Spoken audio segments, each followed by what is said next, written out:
We're starting today with our exclusive right to sell listing agreement. This can be found in our Google Drive. So you guys definitely have access to this.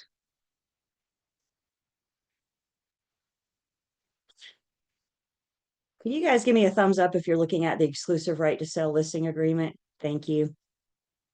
Just when you think you know Zoom, it goes and changes on you. Thank you. All right. So the exclusive right to sell listing agreement. Remember last class we talked about, we have like 4 different listing agreements. That net listing, you're probably not going to find an official form for because we're discouraging it, not recommending it. The open listing, I don't know if there's a form for that or not, just because it's not used. There is an exclusive agency agreement form that some firms use. Maybe your firm will, maybe it won't. But the one that we see the most often, the one that is used the most often, and the one that your exam will focus on is the exclusive right to sell listing agreement. So this is in your Google Drive with the highlights. The highlights just help you guys know where to focus your attention.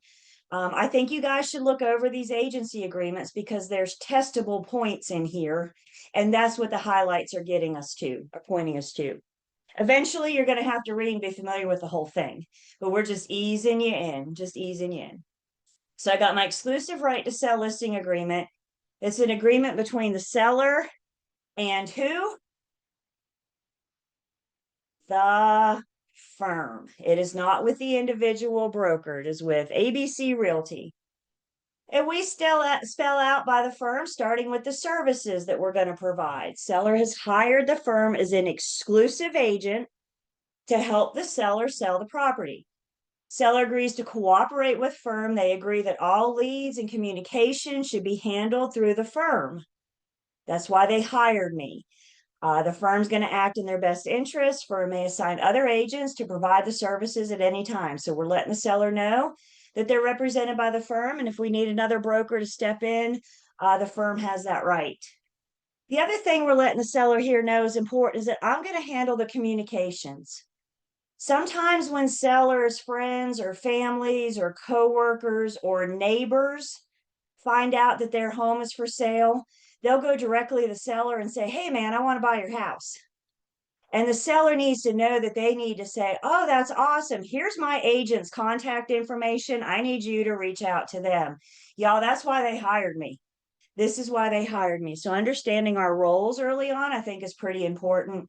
I appreciate you sending me this lead. Let me take it from here. We got the terms of the agreement. As we mentioned, one of our musts is that definite end date. You cannot have an open-ended agency agreement. You cannot have an open-ended agency agreement. You have to have some kind of definite end date. And so that takes care of this. Again, 11:59 p.m. on this date. We can agree to extend it. If we do, we got a form for that. The seller's going to have to represent to us if they are currently in an existing agency relationship. So they currently have their home listed for sale. This listing agreement expires on this date. Our agreement will become effective immediately when the current listing agreement ends. So you may be talking to a seller that is currently dealing with a broker, and maybe they're disgruntled. Maybe it's not a great situation, and the seller's looking for what to do when this agreement ends. Guys, we always have to honor the existing agreement. So if you're talking to this person, first off, it's because they reached out to you. I'm not going to approach somebody with an existing agreement. If I see your home listed in MLS, what that tells me is that you have an existing agreement with an agent, and I'm going to respect that relationship. So they've reached out to you and said, "We're in an agreement, it's going to end on this date, and we want to list with you." I would document the heck out of that. But we do want the seller to acknowledge when that agreement would end if we need to. Get with your BIC on that if that situation happens. Then we're going to describe the property. And we really should have highlighted this. So make a note, just because it's stuff that we've talked about. We talked about all this stuff in Unit 2. So this is a nice little real world sample of where we're going to see those things that Unit 2, I always consider Unit 2 like the foundation of the foundation. And we spend time in it. So when we get to these situations, we better understand what's going on. So we're going to have to describe the property, street address, city, zip, county, North Carolina. When I'm conveying property, the street address alone is not enough. When I'm conveying property, I'm using the sales contract. This document, the agency agreement, does not convey property. It's the agency agreement between the firm and the seller, the client. However, the next step is to put this listing under contract. So we know that this is coming. We know we're going to need as much legal description of the property as we can. A lot of this is like the lot, subdivision, tax number, deed, book and page, that kind of thing. That's all information that MLS is looking for as well, that you're going to need to list it. Some of those are required fields, some of those are not. So in other words, we're doing the property research, we're gathering all this information anyway. Go ahead and fill in what you know, what's applicable. You get all that through your systems, your checklists, your GISs. You'll know where to look all of this up. But we want to put in as much now as we can. So when the contract does come in, when we are ready to list it in MLS, we know we've gathered some of this data. And again, all this will come up in your research on the property anyway. So you might as well go ahead and complete what we can in the agency agreement, even though I'm not using this to convey property. So we've identified the property, make sure we're all on the same page. Fixtures. We talked about fixtures in Unit 2. We said fixtures fall under two categories. It's the true definition of a fixture, something that's attached, that's meant to be attached, nailed, screwed, or glued, bolted, or welded. In addition to the definition of fixtures, our forms give us things that will be considered fixtures. When you're using this listing agreement, when you're using the complementary contract, these things are identified as fixtures. You may find another contract that has a different fixture list. So there's two definitions of fixtures, the true definition of fixtures, and then what the contract identifies. So the contract's fixtures show up in our listing agreement because I need to have the conversation with the seller before we list. I need to have the conversation with the seller of this list. Is there anything on here you plan to take? Because if you're going to take it, that's awesome. We just need to have a conversation about it. I want to know when you're going to take it. Preferably, I'd like you to take it down before I list it. I would like you to take it down before I take pictures of it. And when you take it down, please replace and or repair. Don't leave me a big hole in the wall. That's hard to sell, right? So replace and or repair. Bottom line, you guys, if a buyer never saw it, the buyer won't know what they're missing. So in a perfect world, we're going to ask the seller to take it down before we list it. Do we live in a perfect world? No, not at all. You may have a seller look at you and say, listen, y'all, people are funny. We know this. We're all like this too. We have something sentimental to us that somebody else thinks is weird. So your seller may look at you and said, my mailbox means something to me. My mom bought it for me when I got married. I want to take my mailbox. Y'all don't look at the seller and say, you cannot take your sentimental mailbox. No. We look at the seller and say, awesome. You are more than welcome to take your mailbox. If it means something to you, I want you to have it. But what we need to talk about is, what are we going to do? When you buy a house, do you expect the mailbox to be there? Sure. So we need to have the seller have a plan. And if they're not going to take the mailbox down before I list it, then it's my duty as a listing agent to let every buyer know, every potential buyer know, that when they buy this house, that mailbox is not going to be there. We have to have this conversation up front with the sellers so we're all on the same page, because I need to know how to appropriately handle fixture exceptions and personal property inclusions in their contracts. When I'm at listing appointments, I hand this list to my seller while I'm sitting right there in front of them. And I say, y'all look this over so we can talk about it. And the seller says, oh, thank you. We'll look it over tonight before we go to sleep. I know what that means. I don't know, y'all. I'm an incredibly patient person. I can sit still for 4 minutes while you look at this list so we can talk about it. Everybody with me? We've got to make sure we're on the same page, because listing agents, if your seller is going to take anything, I'm in part responsible for making sure that the contract reflects that. So the fixture list shows up in the contract and in the listing agreement to give us this ability to have these conversations. Any duty to on-pair? Our homes are getting really smart, aren't they? Goodness, our homes are getting smart.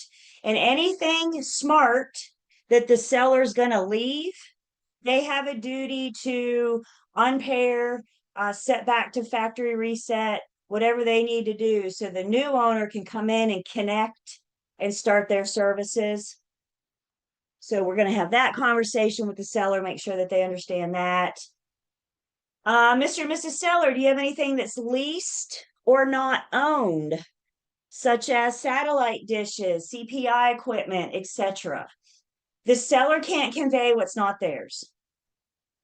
So if it's leased but not owned, again, we need to have a conversation. For the most part, these can be paid off in full as part of the seller's proceeds at closing, or they will have to return it. If it's leased equipment, then they'll have to return it.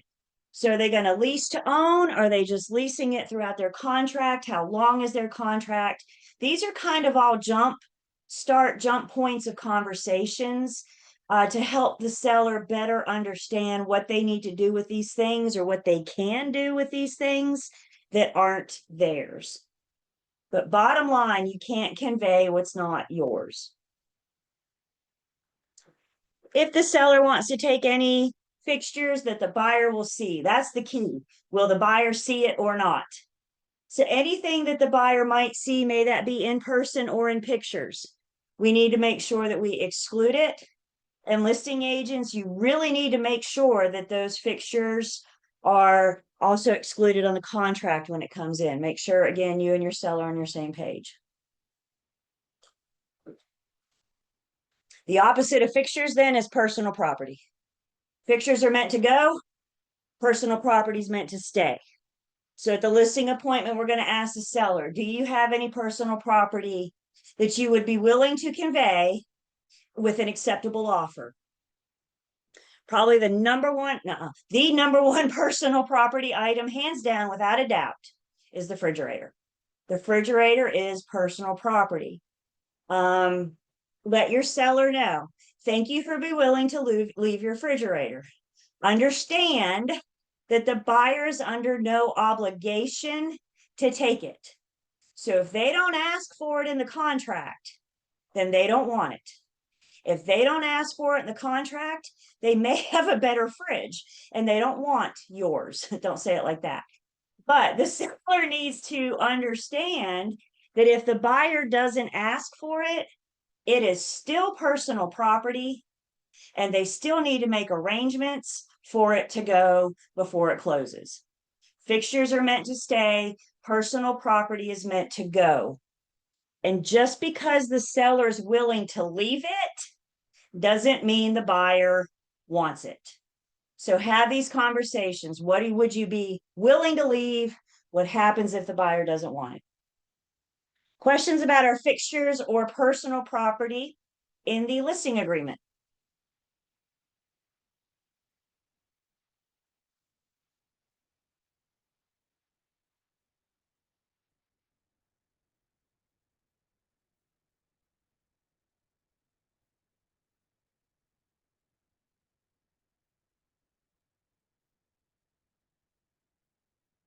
We've got to decide on a listing price. I cannot ask the seller to sign an incomplete listing agreement. That's just a good rule of thumb. Don't ask your people to sign anything incomplete.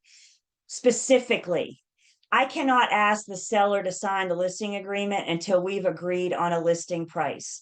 I have to have an exact number in here. Do not put TBD. If you put to be determined, have we agreed on a listing price? No, which means I cannot ask the seller to sign this. So we must have come to terms. We must have come to an agreement on the listing price before I can gather a signature. You can see here that we can decide on what terms we'd be willing to accept that money. Is it cash? Is it a type of loan, conventional, USDA, etc.?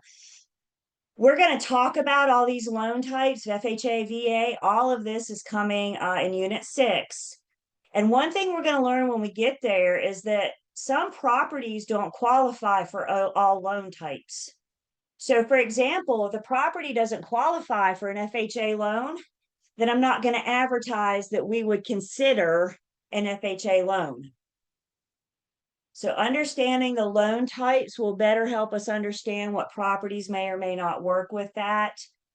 Consequently, with the seller, there are some sellers out there that will look at you and say, I don't want to deal with a lender. I just want a cash buyer. And that's every right that they have to only work with a cash buyer. We have to agree to this. We have to be on board with this coming in. So again, this is just kind of a jumping off point for conversations with the sellers about how to market, how to advertise their property. Speaking of marketing, I'm not going to spend a lot of time here because it's not a testable point, but just so you guys can see, we have to discuss with the seller, when are we going to market? What date am I going to put it on the market? Very rarely, very, very rare, am I going to enter into a listing agreement and put it on the market on the same day. Because once I enter into the listing agreement, I got to start gathering information. I got to input. I have to measure, or I have to have somebody measure for me. More on that coming in Unit 5. I have to do pictures, or I have to have somebody to do pictures with me. I got to coordinate. I got to line stuff up. So there's usually a difference in the day that we sign this agreement versus when we think that we will make it available to the public, that we're going to put it on the market. So knowing your timelines, your agendas, again, good morning. If you have people you're working with that assist you with measuring pictures, that kind of thing, you need to make sure that we're all in a line. So we're all in agreement on when it's going to go live. And then we're going to hit on some of the highlights. Like, are we going to put signs in the yard? Are we going to do open houses? There's one thing in advertising and marketing your property for sale, but we also need to agree to the specifics. Also with marketing, am I going to put a lockbox on your property? Seller does or does not agree to allow to put a lockbox on the property. Then we got to discuss some risks with the seller. And this risks, some of it has to do with advertising. I put your listing in MLS in the multiple listing services. And from the MLS, that's the only place I put it. And from the MLS, it is fed to thousands of websites.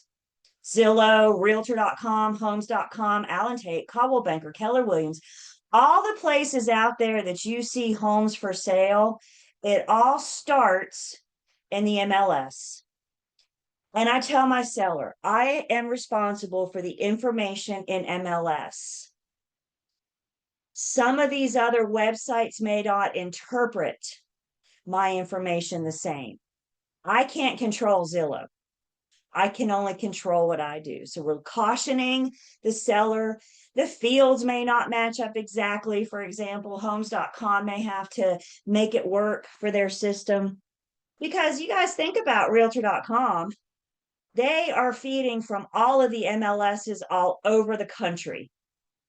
And so all of that information may not always accurately convey to the next site. So we're giving the seller a little heads up on that. The other thing that we need to caution them about, particularly, especially if the home is occupied while it's listed for sale, my seller's safety is always first. So we want to make sure that they understand the risks. Hopefully, when buyers agents are showing, buyers agents are with the buyers throughout the showings. But there have been cases, there's been reports and complaints where the buyers agents just kind of let the buyers roam free in the home and they get caught on camera doing stuff. Um, I remember, y'all, we're on camera. Come on. I remember the one incident a couple years ago. And the buyer's agent was standing in the room with the buyers, and the kids were caught on camera jumping up and down on the bed. So please remember, you guys, that we're in somebody else's home. We want to be respectful of their home. Um, and they got caught on camera. Other incidences as well. So encourage your seller to put away, pack up valuables, jewelry, anything worth money. We don't want your sellers to look like they have money. Do we see how that could affect their negotiating power? The buyer comes in and sees a bunch of expensive stuff, and the buyer could easily say, well, I'm not making a full price offer. They got a lot of money. You guys with me? So take down expensive stuff. This isn't time to be flashy and show off. I'm trying to sell the space, not the stuff. Prescription meds. Y'all, tell your sellers not to leave prescription meds in the bathroom medicine cabinet or the cabinet over the kitchen sink. Do you know where everybody leaves their prescription meds? The bathroom medicine cabinet or the kitchen sink. Have them lock them up, have them put them in a drawer or set them aside. We have to have the conversation with our sellers about safety, about their safety, about these risks by making their home available to the public. By the way, the very last thing that we talk about in this class, you know you're done when? The very last thing we talk about in this class is agent safety. I always say safety first, except for in this class. We're going to talk about that very last because our safety is just as important as our sellers, making sure that we're all protected. So we will definitely address that. Fees and costs. How much should I expect to get paid? Fee is negotiable. Seller understands that the amount is not fixed by law. It is set by each broker or firm individually and is fully negotiable. Sherman's Antitrust Act taught us we can't engage in price fixing. Price fixing teaches us that the firm determines the commission.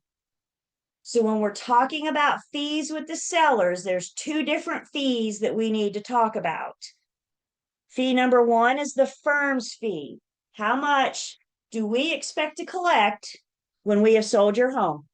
What's the firm's policy?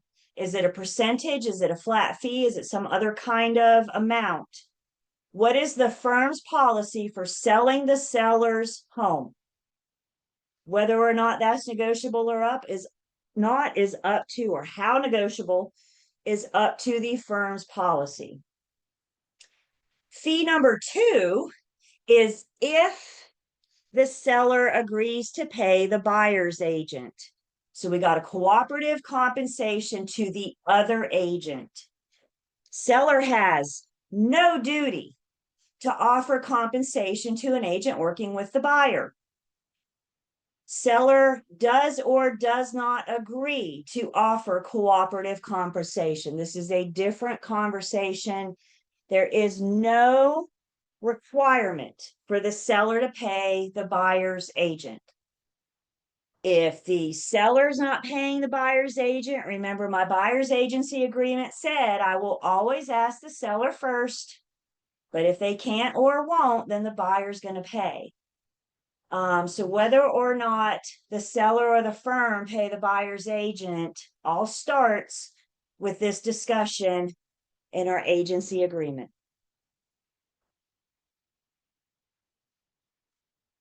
Back to the firm's fee. When do I expect to get paid as the listing firm? So there's the difference in when we've earned our commission versus when it's due and payable. The firm's fee will be earned when we bring them that ready, able, and willing buyer. When the seller enters into a contract or with that protection period. That's when we've earned our commission. And that protection period, we also saw in our buyer's agency agreement.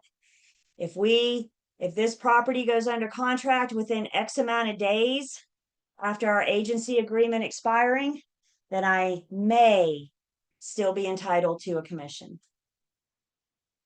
So I've earned my fee when I've connected buyer and seller. My fee is not due and payable until closing of the contract. We've earned our commission when we've brokered the deal. We don't typically get it paid until it closes.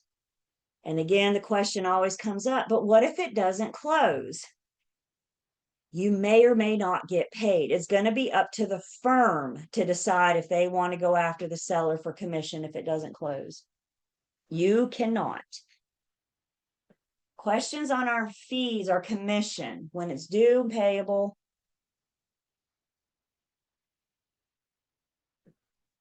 I'm going to be honest with you guys. Most real estate firms don't want the reputation of suing sellers at the drop of a hat. Good news like that's going to spread like wildfire. We know how social media works. So I'm going to say it's more of a rare situation that firms go after commission. It's just the dark side of real estate, y'all. I don't get paid until it closes. If it doesn't close,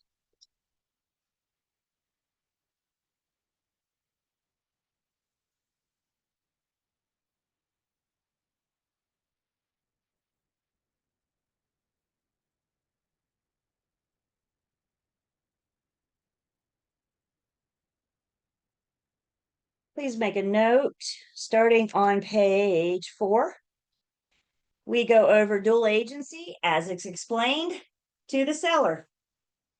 We saw dual agency explained to the buyer in our buyer's agency agreement. And now here it is as explained to the seller. Please make a note to look at this, another avenue, another option to help us better understand dual agency. Again, in the real world, take this information and put it in your own words. You do not have to recreate the wheel. Talking to the seller about dual agency has already been developed. It's already been created for you. So I don't want you guys worrying about what to say. If you're familiar with the forms will help you put words in your mouth. And then we have to have the seller. The first set here is to initial only one. So the firm may not act as a dual agent, or the firm may act as a dual agent, one or the other. If we are acting as a dual agent, then we're instructed to only initial one below. Either the seller does not want the same agent to represent them in dual. The seller does not authorize the same agent to represent, or they do authorize the same agent, isn't, or they do not authorize the same agent and they are okay with designated dual agency if the firm practices. Remember, designated is never automatic. The firm has to have a policy.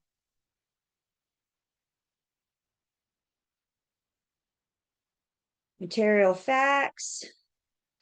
Explaining to the seller my duty to disclose any material facts, regardless if we're in dual agency, exclusive, or designated. And then I just have this highlighted here because a lot of this stuff and disclosures and representations are things that we have discussed or we will discuss. So I think this does a really good job of kind of putting the pre-licensing world into context with the real world. And I've made a couple comments on the listing agreement, but let me go back and make sure that you've heard me. The listing agreement is kind of a jumping off point for conversation. And while we go through the listing agreement with the seller, especially this disclosure and representative section, we're asking the seller a whole bunch of questions. This is our checklist right here. We're asking the seller a whole bunch of questions in our checklist. And if something comes up that we need to have a conversation about, this has jump started that conversation. So using this as a checklist will put words in our mouth and it will allow us to have these conversations with sellers if we need to. I'm not going to go through all of this. I think you guys should look it over again just because it references a lot of things that we've talked about or will talk about. So, for example, E is talking about our public right of way. Is it a private road? Other means? Is there an easement, etc.? F is asking about a mobile home. Is there a mobile home on the property? Is there an owners association? Is it subject to covenants? Let's see. Flood hazards, wetlands, flood insurance, just things like this.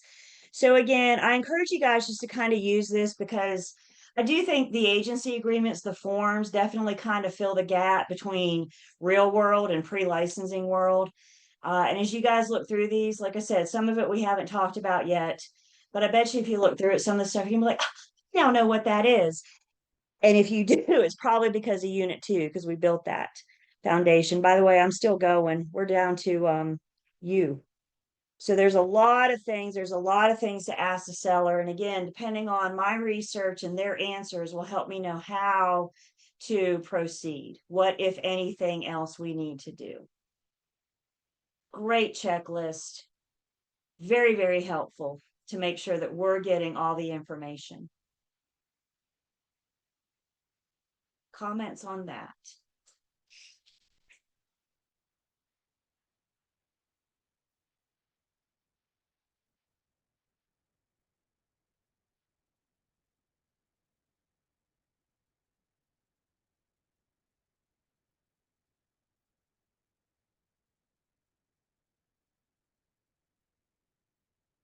Seller owes duties to the firm.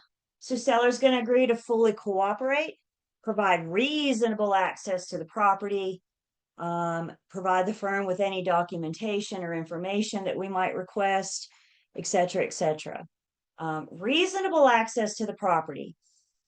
It's kind of hard for me to sell your home if you decline every single showing appointment.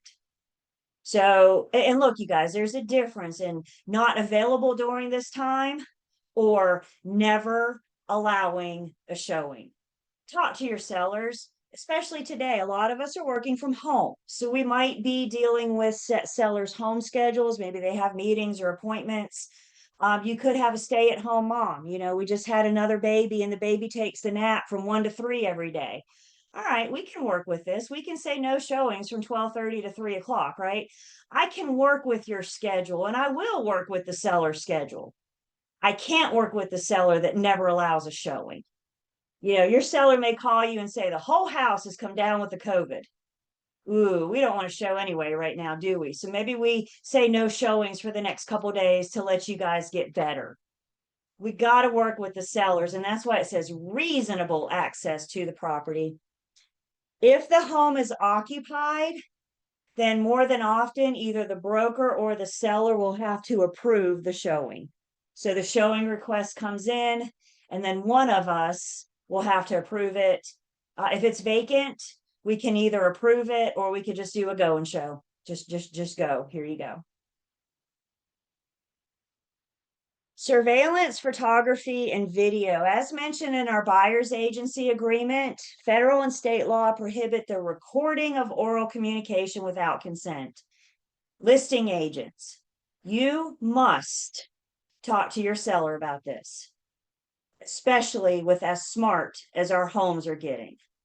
Yes, they're going to have their ring doorbell on. They may even have cameras inside the house. Video is okay with reasonable expectations to privacy, which means no videos in the bathroom, okay? No cameras in the bathroom. But audio is not okay. Federal and state laws, sellers could get in big trouble if they are caught recording audio. So listing agents, make sure your sellers know to turn that off. Video, yes, audio, no. With that being said, I always look at my buyers before I start showing them property. And I always tell my buyers the seller should not have audio But in the event they do, please just be careful what you say, because I don't want you to hurt your negotiating power. The other piece of this, the firm is letting the sellers know that the pictures of your house that I take, those pictures are my property. Even though they're of your house, they are my property. And if you relist with another agent, they need to be taking their own pictures. They cannot use my photography without my permission. They need to be getting their own information. There could be some copyright infringements. If you take somebody else's information, do your own pictures, do your own measurement, do your own research. The other thing we're letting the sellers know is that unless you tell them otherwise, the buyers are welcome to take pictures and video during the showing, just to help them remember the space. Buyers agents, you're with them to make sure they're not zooming in on the stuff or any sensitive or personal information that might be accidentally laying around. So if you allow your buyers, or I should say the seller allows your buyers to take pictures unless they specify otherwise, the buyer may want to take a quick picture of the kitchen so they remember what kitchen went to this home when they after the showing. Again, jump starts for conversations, having these conversations with sellers as we go through this. Confidentiality, I owe you confidentiality, even if we're in dual agency. I'm not going to share with the buyer what you tell me. There's our wire fraud warning. If our seller wants to have their proceeds wire transferred to them after closing, then we need to discuss the possible dangers of wire fraud, and how we can keep them safe. Remember, the big picture here. No wire transfer information, no sensitive information over emails, period. Emails are not secure. Even if you have a two-step authentication, it's better, but it's still not secure. So keep all that stuff off of email. By the way, too, you guys, your devices, your laptops, you're bound to have your client's sensitive information on your laptop somewhere. So put a password or a code or something on your laptop, so if somebody gets it, they just can't open it up and see everything you got. If you want to go work on your real estate, work on your transaction and your files, maybe one morning you want to get out of the house and you decide to go to Starbucks and work for a couple hours, I think that's great. But just be weary. I would not suggest, if you're working with personal or confidential information, that you get on Starbucks public Wi-Fi. You know who can access the public Wi-Fi? The public. So if you want to go work at Starbucks, I recommend hopping on your mobile hotspot on your phone if your plan allows. If not, get with your plan, because you can hop on your mobile hotspot much more secure than the public Wi-Fi. So just things to keep in mind. Any additional terms, anything that we agree to otherwise it's not already spelled out in this agreement, then we have some flexibility to put some verbiage in here. What can I put in here? How much can I put in here? That may all come down to my firm's policy. So remember, we're creating this agreement between us and our firm, and they may have regulations on what I can or cannot add in here. I think a good example of what we see in additional terms, specifically for the seller, it might be that maybe you think you want to list their home for $275 and the seller wants to try $325. We're $50,000 off. That's a big difference. So maybe we come to an agreement. We'll do it your way. We'll do $325 for a week. If we don't have any activity, then we're going to do it my way. And if the seller says okay, that might be an example of some additional terms we can plug in here. Get that in writing. Again, it's a discussion, it's a conversation to come to and to agree to that listing price, how we can make that work. Another must of our agency agreements is the non-discrimination clause. So we have that there. Federal Fair Housing is coming in Unit 4. We will talk more about that. And then like the buyer's agency agreement, I got a place for 2 sellers to sign. If you have more than 2 sellers, then I have a form for that. It's called an additional signatures addendum. An entity seller, if I have more than one entity, I have a form for that. Guys, when it comes to seller signatures, I need all of the sellers on their deed, on the deed, and their spouses. I need everybody that's going to show up to sign to convey the property on closing day. I need all those people on board on day one on the listing agreement. So I think one of the examples we gave, grandma passed away. She left the home to the 4 grandkids, and all 4 grandkids are married. So how many people do I have to have show up on closing day to sign, to convey? You can show me. How many do I need? Yeah, I got to have 8 people there on closing day, the 4 grandkids and their spouses. I need all 8 people to go ahead and sign the listing agreement. Because if one of those people is not willing to sign the listing agreement, my concern is, are they going to show up on closing day? I got to have everybody on board on day one. Oh, well, so and so's husband is really, he's just kind of slack. He'll sign it, he'll get to it. You know him, ha ha ha. I need him to sign, because if so and so is slack, that gives me that gives me more concerns. We got to make sure we're all on the same page on day one. Imagine if so and so never signed, and so never signs the contract. And lo and behold, on closing day, so and so isn't there. If so and so doesn't sign to convey, then the seller can't convey. Game over. You did all that work for nothing. Have these hard conversations up front. And then the last piece is the firm's name and license number, signed by the agent. You, the individual agent, sign. And because you're the one that are actually signing it, another must of our agency agreement is that you include your license number along with your contact information. And that is your exclusive right to sell listing agreement.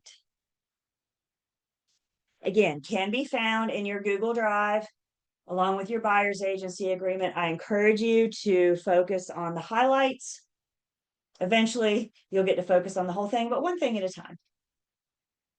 Questions on your exclusive right to sell listing agreement or comments?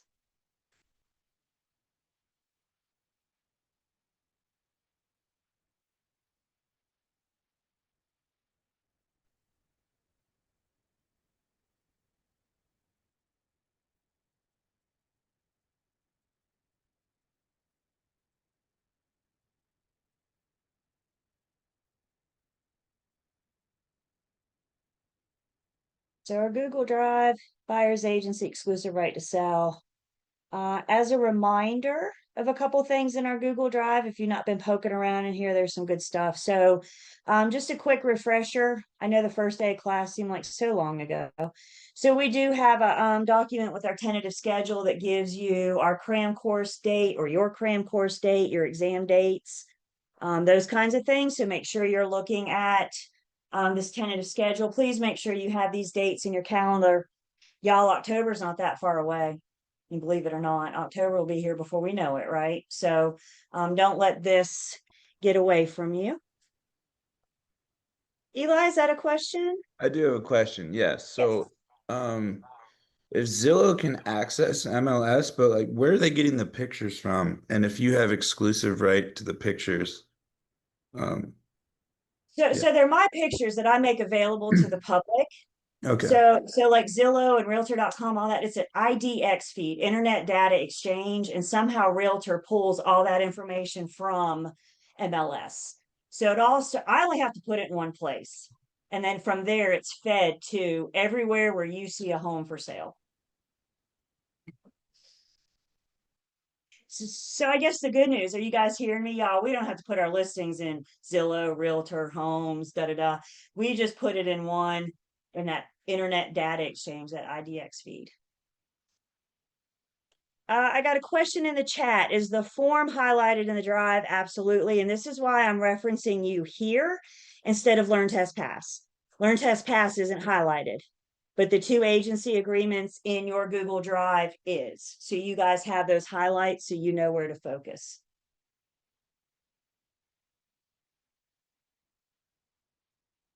Another thing I want to point out to you guys in our Google Drive, we have games. I got a document here with some links to some games, a lot of matching games, things like that. So if you're looking for a break from Learn Test Pass in your book, then consider playing some games. Some of this stuff we've talked about, such as agency classification and licensing, stuff like that. Financing, who pays. We haven't gotten to everything yet. But if you're looking for some some fun this weekend, then we got some games loaded in the, I know, right? We got some games loaded in the into our Google Drive. And let me point out one more thing, just because this is where we're heading after break, and in the event I forget. I got a couple articles in here from the commission that are going to go along with what we're getting ready to talk about. So specifically, what is a material fact? We're so close to defining that when we come back from break. And this Article 2 with material facts about what is common knowledge. And that's what we're going to learn about with material facts. A lot of what I have a duty to disclose, how do I know to ask these questions? How do I know to look for stuff? And a lot of it just comes down to common knowledge. You know, what do the appliances in your home look like, for example? That kind of thing. So that article kind of addresses that. So that's like future you, but we're going to hit on that when we come back from break. And I just didn't want to forget to tell you. So please spend some time in Google Drive. There's some good stuff in here to help you guys, just help to supplement the material. Questions?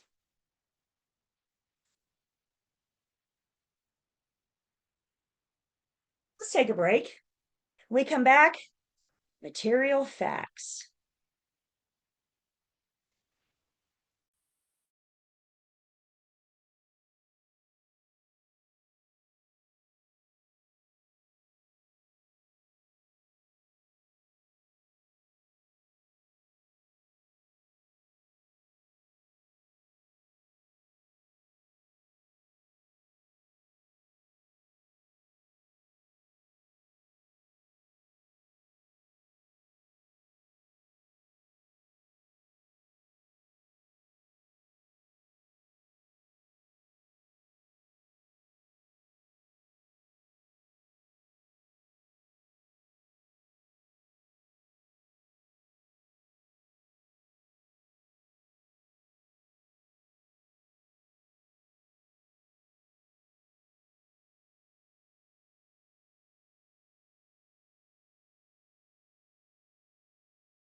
Welcome back.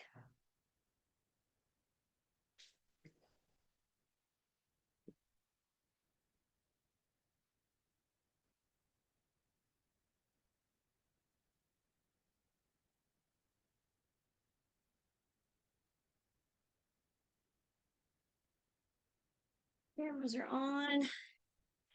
And I can see you. Remember, it's twofold.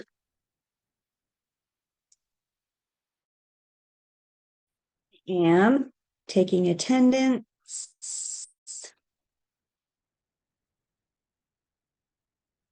And we are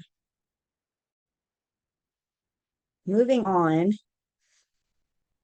to the very much anticipated material facts. Very ready? And I start this conversation with reminding you about why material facts are important. Yes, you will see test questions on material facts. And when you get out in the real world, you're going to be dealing on the regular with material facts, whether you're working with buyers or sellers, landlords or tenants, because we always have a duty to disclose material facts. I don't care what role you're playing. I don't care who you're talking to. Sometimes I get asked, I'm going into commercial. I don't have to disclose material facts.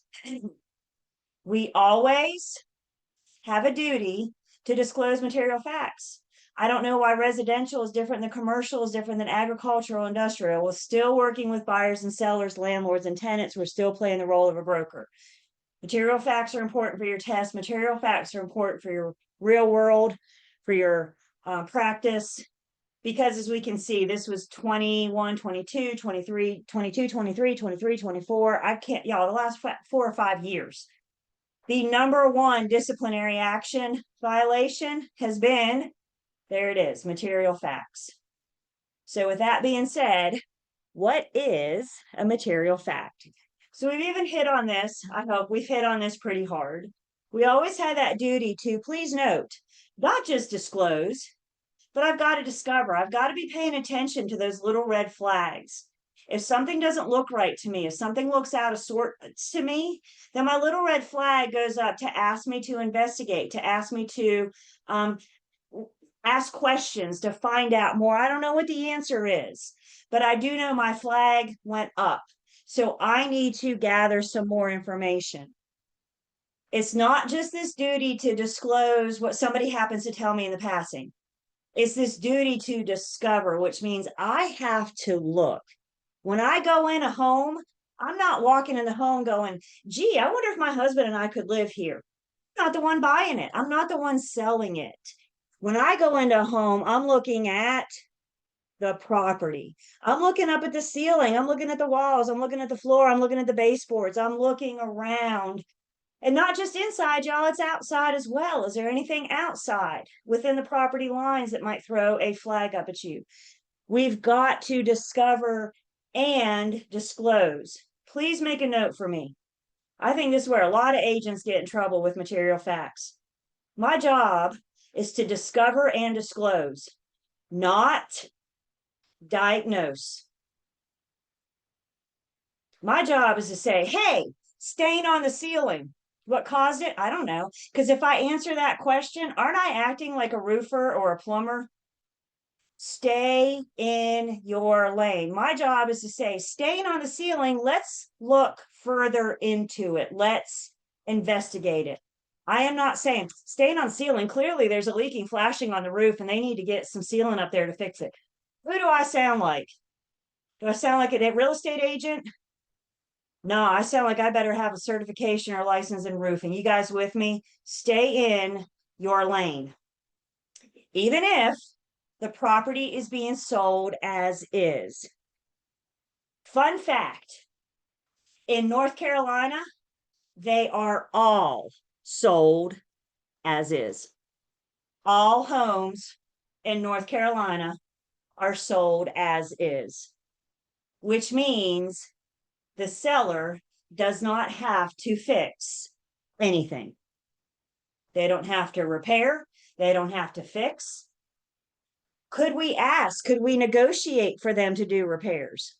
Well, of course, we can always ask, we can always enter into negotiations. Round two, we will get to that process. The contract to closing process is coming, and we will talk about that process. But coming into this, understand they're all sold as is. Caveat emptor. We are hardcore caveat emptor here. Buyer beware. The seller doesn't have to disclose much, and they don't have to fix anything. Sometimes we see properties being sold as is. Usually what that means to me is the seller's telling us up front that they're not willing to do repairs. They're not willing to enter into negotiations to do repairs. With that being said, if your buyer wants to ask for a repair, it's your buyer. I'm going to ask. I'm going to explain to them that the seller told us it was as is, and they probably won't. Buyer says, I don't care. I want you to ask anyway. Okay, you're my client. I do what you instruct. I do what you tell me to do. So I just let them know that we might get those possible responses of, no, I'm not fixing this because we advertise it as is. Again, much more on that's coming in Unit 8. What we need to understand right now is that the seller doesn't have to disclose much, and the seller doesn't have to fix anything. So here it is. Material facts, very broad, basic definition. Material facts is an important fact that a property that may affect a person's decision. Well, what in the heck does that mean? The broad definition of material facts is very broad. It's very open. It leaves us with a lot of questions. So what the Real Estate Commission has done is they've broken material facts down into specifics to help us make sure that we understand the 4 important categories of material facts. So, specific material fact number 1 is facts about the property itself. The roof leaks, the basement floods, the structure is shot, the electrical isn't working right. We're looking for problems with the home. Understand this. There's no such thing as a perfect house. What did she just say? There is no such thing as a perfect home. They all have problems and issues. Even brand new construction that they just put the dang doorknobs on. There are problems there. Humans build it. Humans make mistakes. So every property has problems. That does not mean it's my job to say this, and this. I'm looking for important facts. I'm looking for specifically facts that could affect a person's decision. It's the difference in the ceiling fan doesn't work versus the blade on the ceiling fan is a little wonky.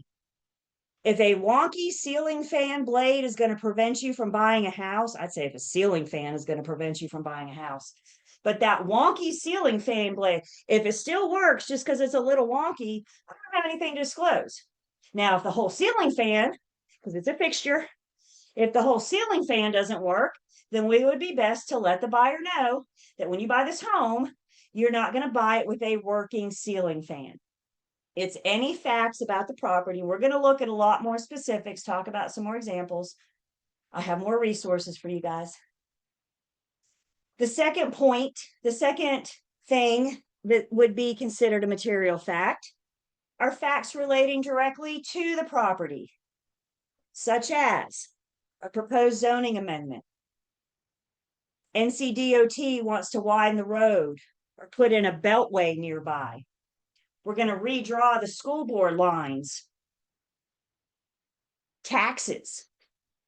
It's not the property, but it directly affects the property, and not just any fact directly affecting the property, one that may affect a person's decision.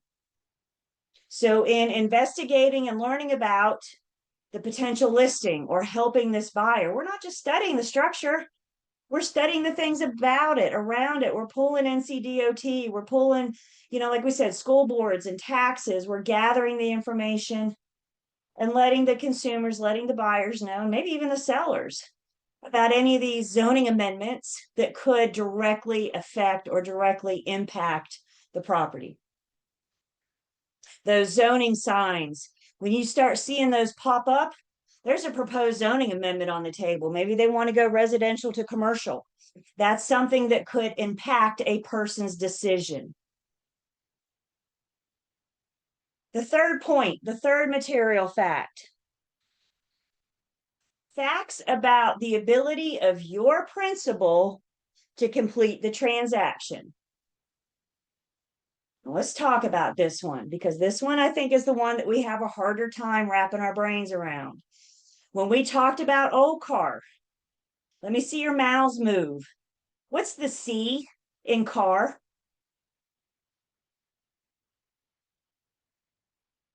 The C in car is confidentiality. And now here I am telling you, you have a duty to disclose anything that could affect the ability of your principal to complete the transaction. Here's the deal, you guys. If your party can't complete the transaction, there's a good chance that that is negatively impacting the other side. And they have a right to know about it. So, for example, we're under contract and your seller says, "Oi, I just got notice that the bank's taking my property for foreclosure." Now that the bank's taken the property, the seller can't sell it. Is that going to affect the contract? Yeah, we're going to have to terminate. Doesn't the buyer have the right to know that? Flip that coin. We're under contract and we find out your buyer's not going to get loan approval. Unless they got cash stuffed around somewhere, they're not going to be able to close. Doesn't that affect the seller? So because it affects the other side, if your party can't complete the transaction, and generally this happens when we're under contract. If we learn when we're under contract that your party can't complete, we have to disclose that to the other side. That is the only, and I'm not even call it an exception of confidential information. Your seller may say, "Gosh, I don't want anybody to know I'm going into foreclosure. Please don't tell them." Remember, I got to follow my client's lawful instructions. And my third definition of material facts is, I'm sorry, I cannot keep that information. We have to let the other side know that you're now in foreclosure and you're not able to complete this transaction. Questions on that?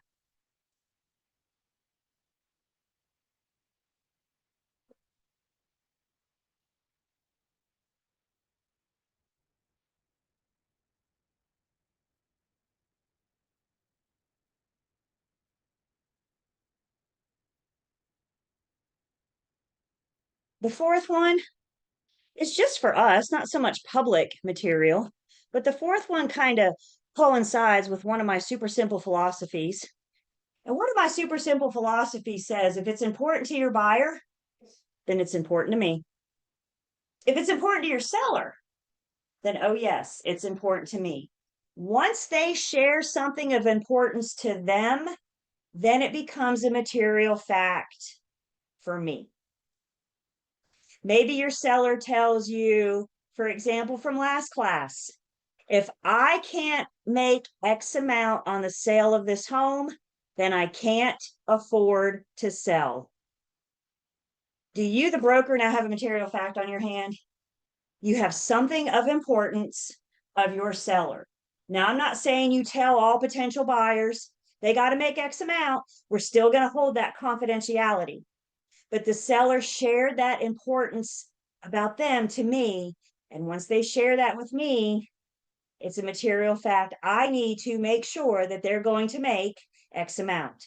And this is why I'm going to ask about liens and calculate their seller net, et cetera, et cetera. I mentioned material facts have been a hot topic the last several years. It shows up in CE a lot these days. But a couple years ago, they actually brought up a couple points, particularly with the buyers to think about as well. Your buyer consultation. What if your buyer looks at you and says, I can't live in a home. I have severe allergies and I can't live in a home where the people have had indoor pets. Do you now have a material fact on your hand? Yeah. Yeah. So what am I going to do? Well, when they call me and say, hey, I want to go see 123 Main Street, before I schedule that appointment, I'm going to reach out to the listing agent. I'm going to say, hey, quick question. Do your owners have pets? Because my guys have allergies. I'm going to take that extra step to help them find out. Buyer could look at you and say, I have respiratory issues and I can't live in a home where somebody smokes cigarettes. Do you now have a material fact on your hand? Yes. If it's important to them, if they share it with you, then it becomes a material fact to you. If it's important to them, then it's important to me. So here it is, the material facts. Again, we're going to talk more about these. I got resources, but this gives us the definition, the 4 specifics, and it all revolves around this information that could affect a person's decision. Again, I don't think a wonky ceiling fan blade, or I don't think, everything's going to affect a person's decision. But it helps sometimes to put yourselves in a consumer's shoes. Maybe you've never bought a house before. Maybe you've never shopped for a home before, but we are all still consumers. We are all out there buying stuff. And to put yourself in the consumer's shoes, if you were to buy this house, would you think the fact that the HVAC system didn't work, is that something too important that could affect your decision? Or if the roof leaks or the basement floods? Those are information that may affect a person's decision.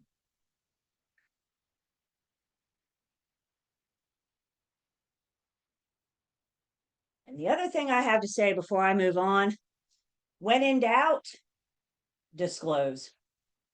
If you're going, gee, I don't know if somebody find this important, I'd rather you put it out there and disclose than not. So, an important fact that could affect a person's decision, some other examples of the properties in a flood zone. We're going to have to disclose if it's in a flood zone. If it's in a flood zone, it may or may not require flood insurance. Flood insurance is not cheap. So if a buyer's going to buy, especially a buyer's that about is maxed out on their approved amount, flood insurance may tip them over. And if they go over that amount, they're not going to get loan approval.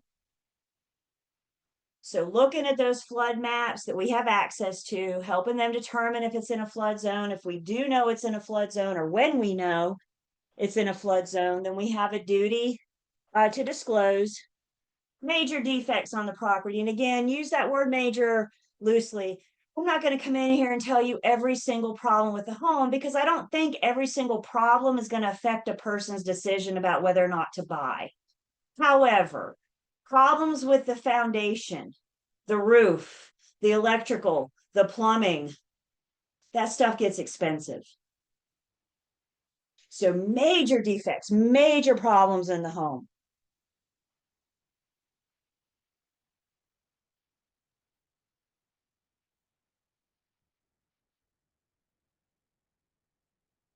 Seller is in foreclosure. There's a difference in being in default. I've missed 2 payments. Just because you've missed 2 payments doesn't mean you're in foreclosure. If you're in foreclosure, it means that the bank has ordered the seizure of the property. In foreclosure means that that process has started. I'm not disclosing my seller's information until and if they get here. If they're behind on a couple payments, I'm not going to tell everybody the seller's delinquent on their mortgage payment.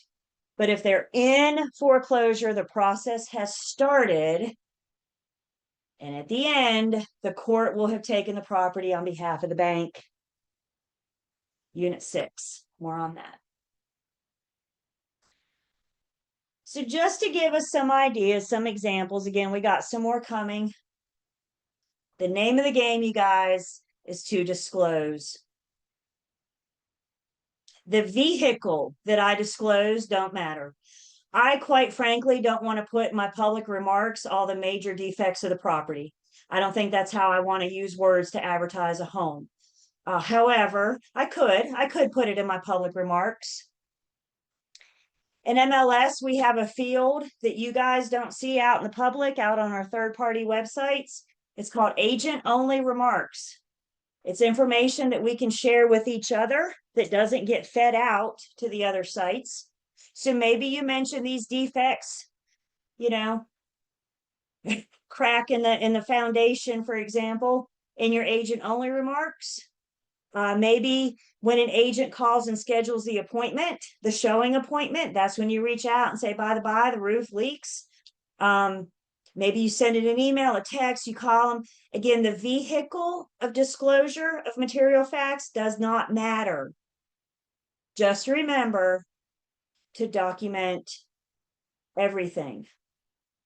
So if you call them and say the roof leaks, you need to follow it up with an email. Is everybody hearing me? Make sure your vehicle can be documented.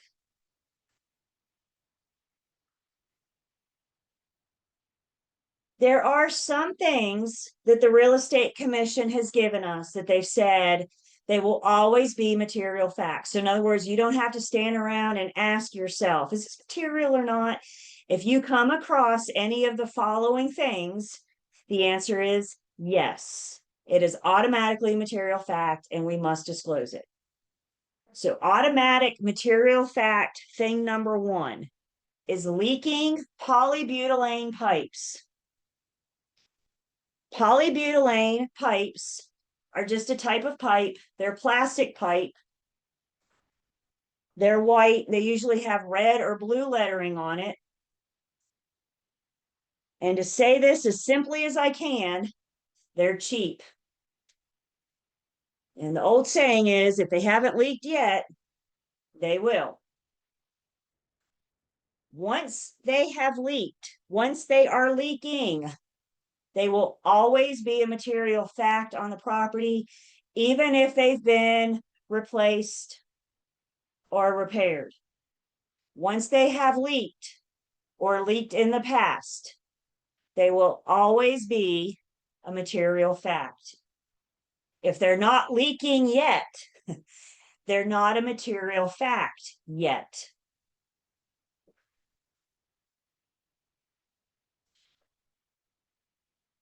And we do want to look at the pipes coming out of the walls. That's how we can tell. Maybe we can poke our head in the crawl space. Sometimes we can look under the kitchen sink, bathroom sinks, things like that. And we can see those. Ideally, if we can get into, again, the crawl space, the attic, whatever, the basement, see where the pipes are. The old standard, the old rule of thumb, head and shoulders, you guys. I need to be able to poke my head and shoulders into crawl space, basements, attics, that kind of thing. Get you a flashlight. But identifying the pipes and asking the seller. When you see these white pipes, asking the sellers, hey, have these things leaked yet? And getting these questions answered. In a townhome situation, if you know that the neighbor leaked, because remember in townhomes, we have those party walls. So if somebody you're sharing a party wall with has a leak, then that should be disclosed because that would may impact depending on what is shared in that party wall. So leaky polybutylene pipes, once they have leaked or are leaking, they will always be a material fact on the property.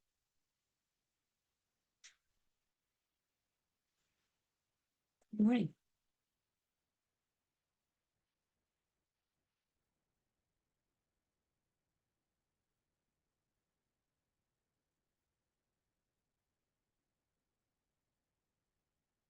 Another thing that the Real Estate Commission said will always be material, again, you don't have to ask yourself, just disclose.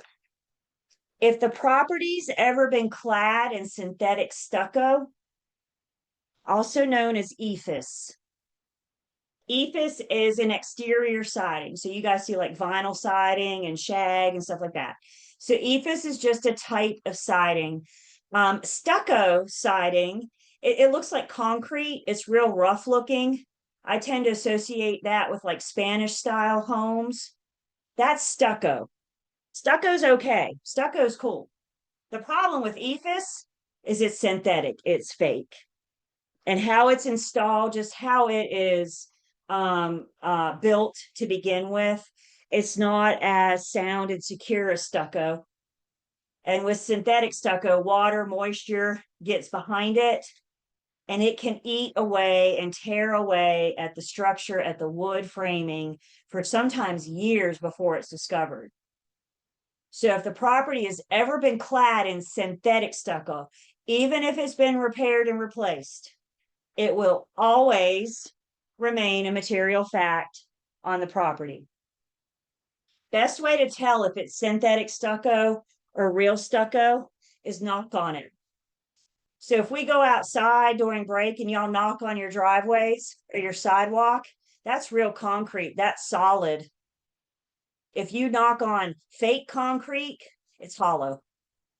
So if your seller says, I don't know, just go outside and knock on the side of the house. It's either going to be solid or hollow. We can ask some questions, we can find out. But once we discover that it was ever, if we discover it was ever clad in synthetic stucco, it will always remain a material fact on the property. And some of these things I can learn on my own. Every listing that has ever been in MLS since its inception in the mid-90s is still there. So I could do a research. I could see the previous listing and the previous listing and the previous listing from 20 years ago, 25 years ago.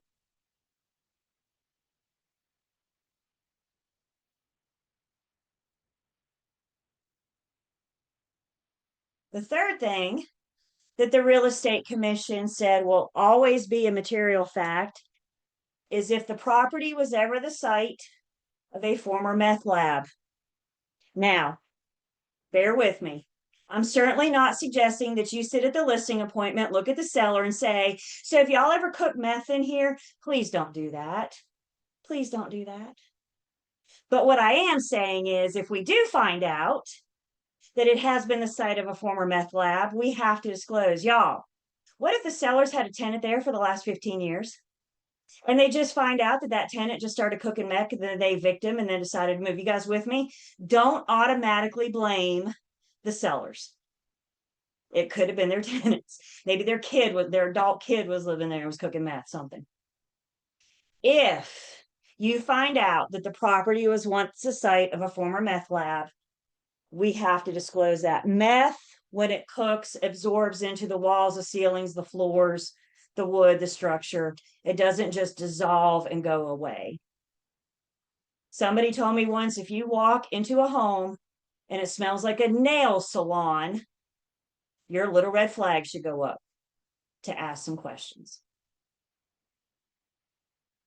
So those three things, and watch the news. You know, you stay ahead, you're the expert of the market. So you keep your eyes on those headlines, and a good meth lab bust might make news, right?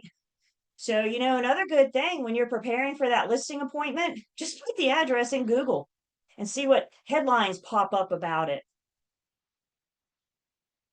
Questions on the three things that will always be material.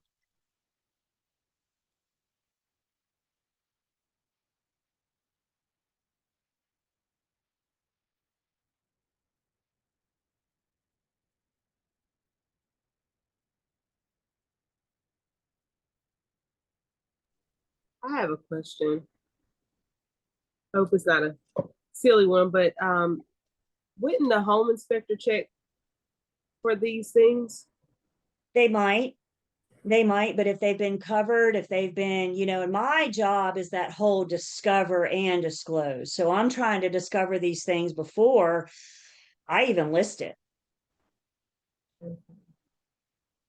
If we do get under contract, the inspector is going, but you know, the buyer's not required to get a home inspection. So we don't want to rely solely on that.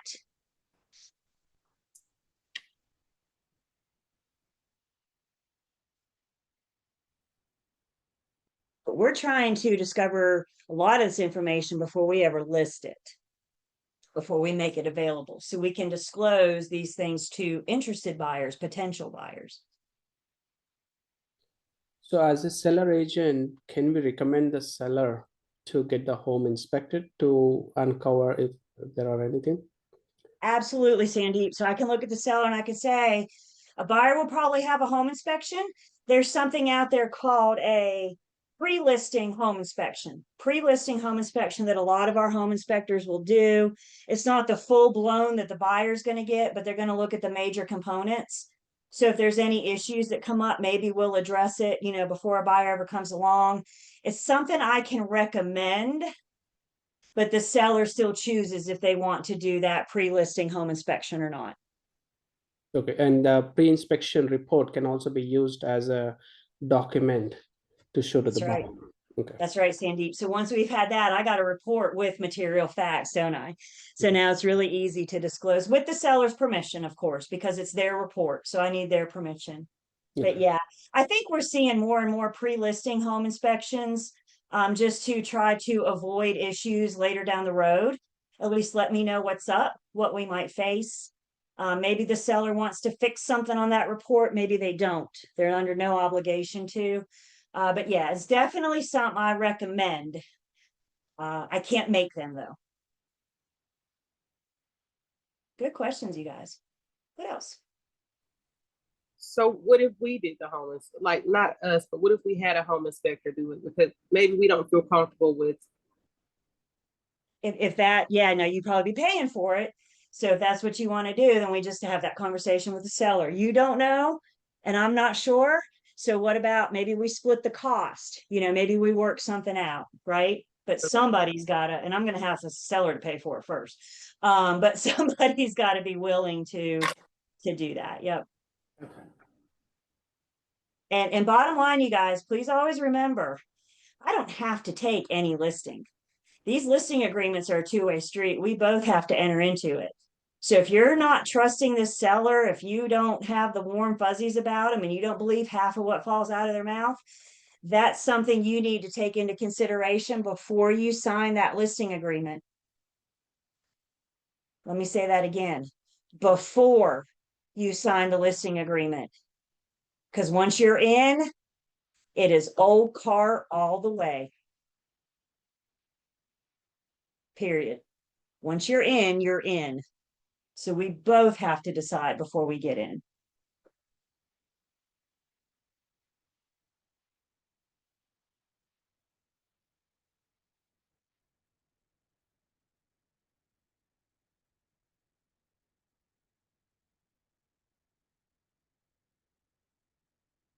Okay.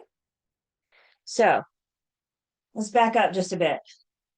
We just learned, we just solidified these material facts conversations that we've been dancing around for the last couple weeks. So I can't say this enough. We always have this duty to discover and disclose. Remind me what it means to disclose. If I'm disclosing something, I'm telling, I'm saying, water stain, crack in the foundation, torn carpet, whatever. All I'm doing is saying, hey, this is something for you to consider. My job is to help buyers and sellers discover these things. And then once we learn it, we have this duty to disclose. Never, ever, ever diagnose. And the diagnose part is where I think a lot of these complaints start, because we think we know. Maybe you had a stain in your house once on the ceiling and you knew exactly where it came from. What's that mean for the stain in somebody else's house? Absolutely nothing. Maybe you had a buyer client 3 years ago that went through a situation with a leaky basement. What's that mean for this buyer client now in a different property? Absolutely nothing. Don't let your previous experience think you know what's going on in this situation. Stay in your lane. Please think before you speak, because I think a lot of times it's a knee-jerk reaction. Buyer says stain on the ceiling, like, oh, the roof must be leaking. And you don't even know what you just said, but you know what you did? You just told the buyer what's causing that stain on the ceiling. Think before you speak. Buyer says stain on the ceiling, like, yes, there is. And we're on the second floor. So something tells me it's with the roof, but I can't say for sure until we talk to the roofer. Let them do their job.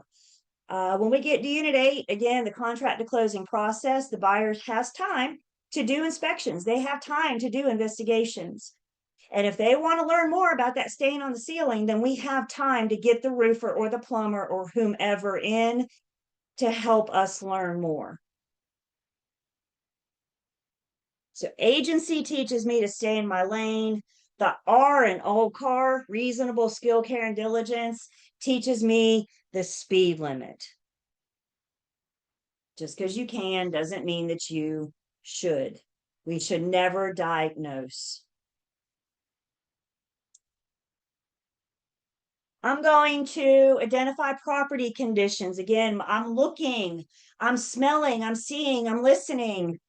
I'm using my senses to identify things that don't look normal to me, that don't look like they do in my home or in any other home I've seen before. I'm not telling you it's broken or wrong. It's just something that I'm identifying that I think we should look into a little bit further. And if my buyer says, I don't care about that, well, I mean, that's up for them to decide. They are the ones that are deciding what it is that's important to them, what it is that they will tolerate as far as repairs or needed work for a home. We're going to help our clients and customers identify their proposed use, specifically with our land use controls. So we talked about public land use controls, which is our zoning. We talked about private land use controls, which is our HOAs. So if your buyer says, yeah, we're going to buy a house and I'm going to convert the garage into a daycare and I'm going to have 12 kids and they're going to be here Monday through Friday from whatever to 7 to 4, whatever. Okay, you know what I just heard? I heard commercial use and residential. They want to convert the garage to a daycare. So we need to make sure zoning allows it. We need to make sure covenants allow us. Again, if it's important to them, then it is important to me. This is another good reason to do listing appointments and buyer consultations, to help identify their use, to help identify these things that are important to them so I can help them meet their goals. When it comes to material facts, we always have a duty to avoid misrepresentation, which is a lie, or omission. And we are going to spend more time talking about those two words. So bear with me just 1 second.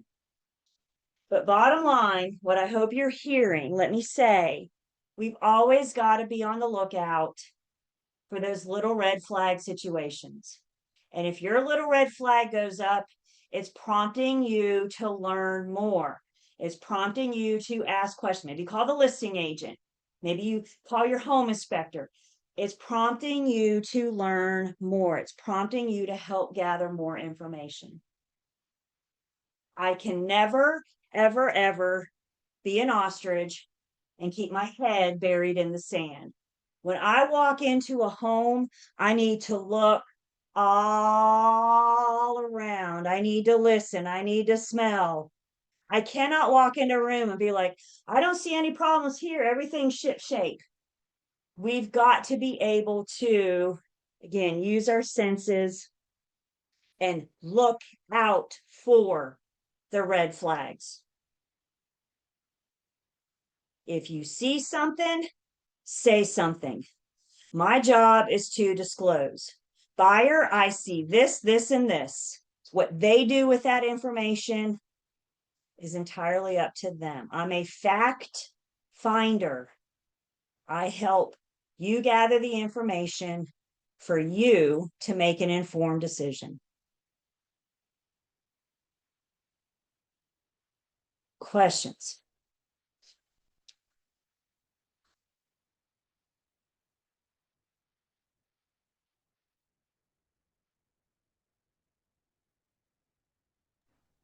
I don't want to harp on this, but I just wonder, like, so say we tell the buyer that, okay, for instance, there's synthetic stucco, but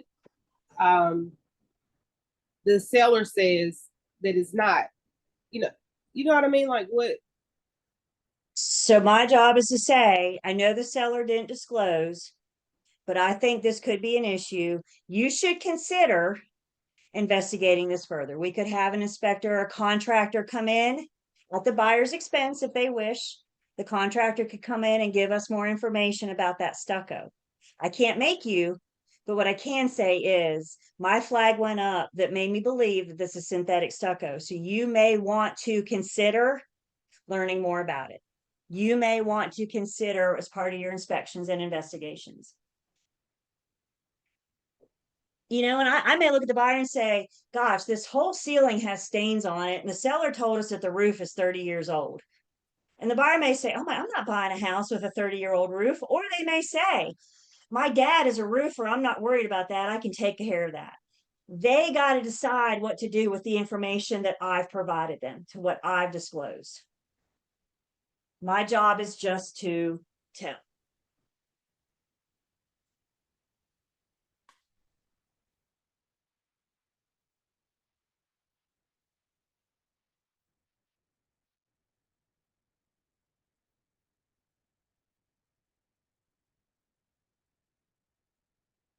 When buyers are seeing homes, especially for those of you that bought a home, you know, when you're out looking at properties, when the buyers go home in a home for the first time, they're looking at like, how does this property fit my family dynamics? Can I see my family living under this roof? You know, we do Friday night game night, we do Sunday morning brunch, whatever it is we do as a family, you know, so and so needs their own office space because they work from home. How does this property fit with our family dynamics? And the first couple times the buyer's in the home, that's what they're thinking about. How can we fit under this roof? Where would we put the TV? Where do we put the couch? While they're looking at all that, you and I don't need to be placing ourselves in the home because we're not the one buying it. So while they're looking at all that, we need to be looking for these red flags, things that we say, okay, if we proceed, you may want to consider learning more about this, or you may want to consider investigating that. We're helping them see the things that they're not seeing because we're looking through this with two different sets of eyes. And between the two of us, hopefully we're seeing things. My aha moment. I was with a buyer showing property, and I've been with her a couple times. So we were out looking, and we walked into the kitchen, and she was in the kitchen looking at how can she cook dinner for her family in this kitchen. Would this work for us? So she was looking at the kitchen and the counters and the cabinets and the storage. And in the meantime, I was looking all around. And I was in this kitchen, and I happened to notice, I deducted from what I saw that the sellers had or have large dogs. And the reason I came to that conclusion is because every single baseboard in that kitchen had been gnawed on, chewed on. I mean, that bugger was, rah, rah, rah, you know, like really gnawing hardcore on that baseboard. All of them had teeth marks on them. And I jokingly said, you're going to want to replace the baseboards. And she went, what? Why's that? I was like, oh my, she didn't see it because she was looking at it through different eyes. She was looking at it through a different perspective. And that's what we're helping them do. We're helping the seller discover these things so we can disclose them to a potential buyer. We're helping the buyer learn these things so they decide if they want to buy or not.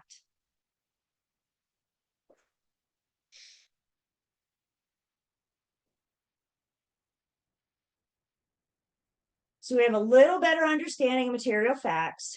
So now the question is, now that I know what I know, what can I get in trouble for? What could be the disciplinary action for not handling these material facts properly? And the answer to that is after break. So with our little cliffhanger here, let's go ahead and take 10. And when we come back, we'll talk about the disciplinary actions when we don't properly disclose these material facts.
Back. Cameras are on.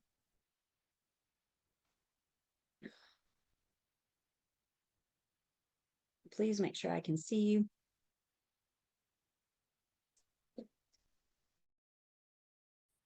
So I am going to take attendance. Let's talk about a scenario.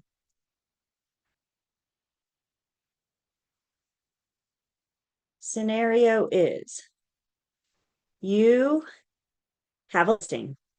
You know you have it. The seller has said, I want you, I hire you. And you go, yay, silent celebration. You guys sign the listing agreement.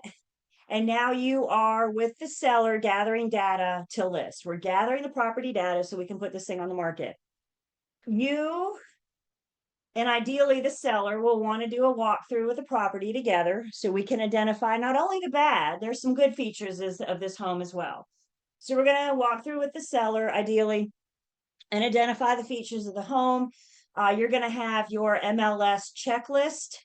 So you can be gathering data so you can put it in an MLS. That thing's about 12 pages long. So we're gathering a lot of information before we list, and we want to make sure that we're properly advertising the property. Because you already have the listing, you already have it, it's signed. You and the seller have had the conversation before you do the walkthrough about your duty to disclose. You have to talk about this up front. Otherwise, your seller's going to feel blindsided. So you have this conversation up front.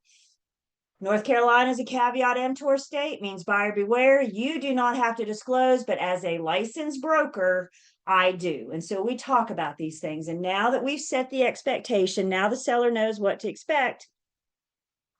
We go through, I'm not sharing. We're looking at a B. So what we're seeing? So what you guys see? Okay. All right. Okay. Or a hornet, whatever. So, yep, you're good. So we're walking room to room to room with the seller. You have your checklist. You're asking your questions. You're looking for those red flags. You guys walk into the kitchen. You look around the kitchen and all the appliances to your eye, everything looks normal.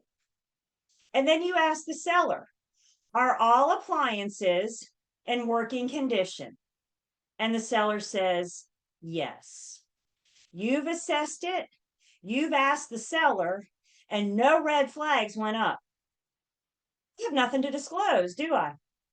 I asked, I looked, I sought it out, I tried to discover. But because no red flags went up, I have nothing to disclose. I have no material facts. So on to the next room we go. What if you and the seller walk in the kitchen?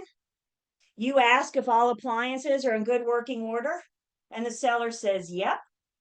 And then you look at the stove and you notice that the oven door is just a little cockeyed. Y'all, I'm not an oven expert, but I know a cockeyed oven is a big deal because now we don't have a seal and my cookies won't bake. Is that normal for that oven door? Is that normal? I don't know. I'm not an oven expert, but you know what I know? My little red flag just went up.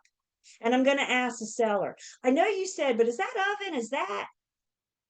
All I can do is ask questions and disclose what I know. In that case, I would probably say something in agent only remarks because I don't want the public to see it, but I probably say, seller disclosed that oven is in good working condition. They told me, I asked about it. They told me my flag went up. So now I'm going to put the flag on somebody else. I'm going to let the buyer know to look out for it as well so they can choose if they want to inspect. My job is to discover by asking questions, looking for those little red flags. And then if a flag goes up, disclosing so they can gather more information if they choose. Maybe they care about a cockeyed oven door, maybe they don't. My job is just to say oven doors cockeyed. Does that make more sense? I think if you guys look at that common knowledge article that's in Google Drive, because this is it's a common thing that comes up with material facts. How do I know what to disclose? If your flag doesn't go up, you have nothing to disclose. Assuming you are discovering. Again, you can't just hide your head in the sand and say, everything in this kitchen looks fine to me, no problems. You got to take those extra steps and ask questions. You got to find out. No flag goes up, you're good to go. Flag goes up, now I have this duty to disclose. Thoughts on that? It's a lot to take in. I totally get it.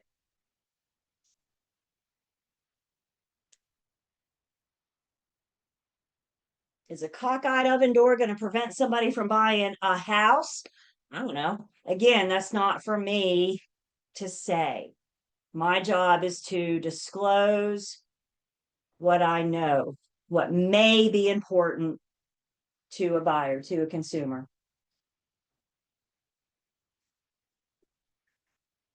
So, handling material facts wrong. What happens when it's wrong? Well, we already know about disciplinary action. We've talked about that. So what are the disciplinary actions around material facts? And before I get to those, I want to put real estate aside for a second and just define some words. Words that are not specific to real estate, but just to define some words. And then in a minute, we're going to do a mashup of those words. So put real estate aside, take a little break.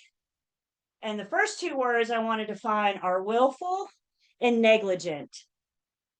Something that is done willfully was done on purpose. You did it with intent. Versus something that was done negligently. Negligently is an accident. It's a mistake.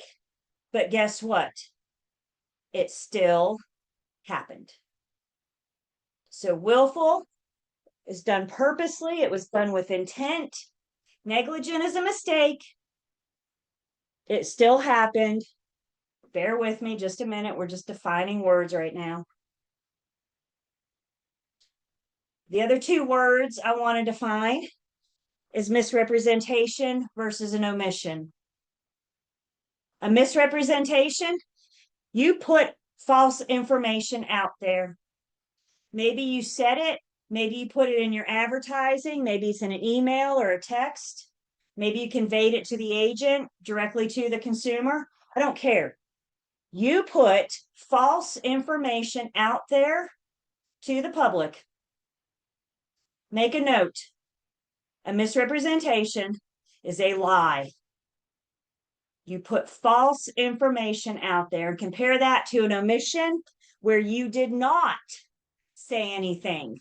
You did not put that information out there. You omitted that from the discussion. You omitted that from your ad or your text or your email or your conversation. So now that we have just definition of 4 non-real estate words, basic understanding of those 4 words, now we're going to get back into real estate, back into material facts, and we're going to do a mashup of those 4 words. And the mashup are the 4 disciplinary actions for material facts. And I refer to these as the big 4.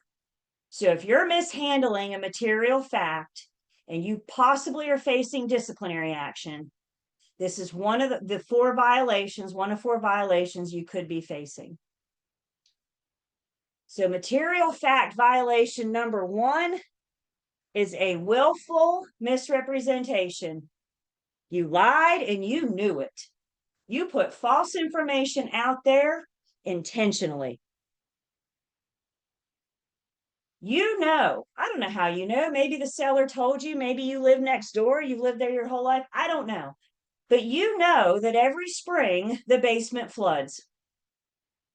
I don't know how you know that, but you know every spring the basement floods.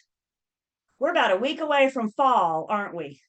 I could list your home today, get it under contract and closed before spring rolls around. And you look at me and say, any problems with the basement? And I say, I am guilty of willful misrepresentation. I knew and I lied, hoping that I could get you closed before spring and I'd be long gone before you ever found it. It can come back and bite you in the butt. So willful misrepresentation. You lied on purpose. You knew and you lied.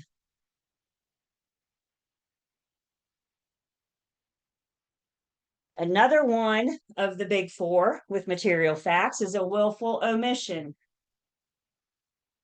You knew and you did not disclose. You knew that the basement flooded, but nobody asked, so you didn't tell. This is not a case of don't ask, don't tell, because I always have a duty to disclose.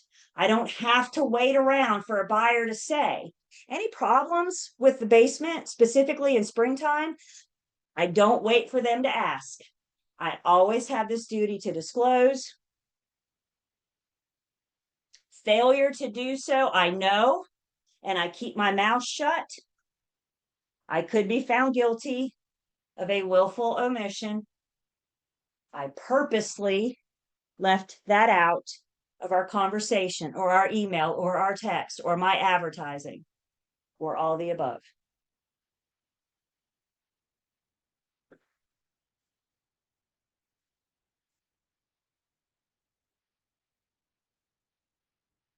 The third one of the big four is a negligent misrepresentation. This is a lie without intent. Maybe you were asked a question and you thought you knew the answer, but you didn't. You didn't mean to. You didn't mean to put false information out there, but it still happened. Maybe you're not aware. Maybe you don't know. Maybe you have received false information. But you still put false information out there. So guys, when it comes to negligent acts, may that be negligent misrepresentation or negligent omission coming next. When it comes to negligent acts, if it makes it down to the commission for a complaint, the real estate commission is going to perform what's known as the reasonable standards test. And when it comes to negligent acts, the commission is going to ask, could the broker have found out? If they ask questions, could they have found out? If they went to their local zoning website, could they have found out? If they've done the research, if they asked the questions, if they investigated, if they looked for their red flags, could they have found out? I think it's fair to say that willful acts are more subject to disciplinary action than negligent because of the intent piece. But let me tell you guys something. Let's say the complaint gets down to the commission because zoning was not properly represented. You accidentally put the wrong type of zoning out there, buyer bought, and then found out they couldn't use the property with the manner in which they intended. The real estate commission is going to launch an investigation. And one of the first things they're going to do is go to that county's zoning board. And they're going to find out if that was public records. And let me tell y'all something. If the real estate commission can Google it up and find it, then they're going to deduce that you could have found out as well. Does that make sense? So don't let them find it when you didn't. We've got to be doing our research. We got to be looking at zoning and streets and schools and all these other things before we list. So could you have found out? If yes, you could have found out, you'd probably be facing disciplinary action. If no, they may be able to because it was an accident.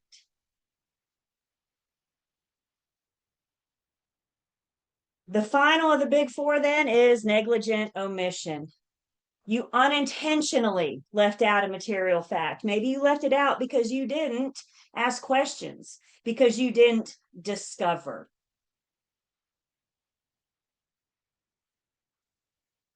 I don't know, let me get back to you, is a perfectly acceptable answer, as long as you plan on getting back to them. Don't tell somebody you're going to get back to them if you have no intentions of getting back to them. So if somebody asks you a question and you don't know, We can find out. Don't make stuff up on the fly.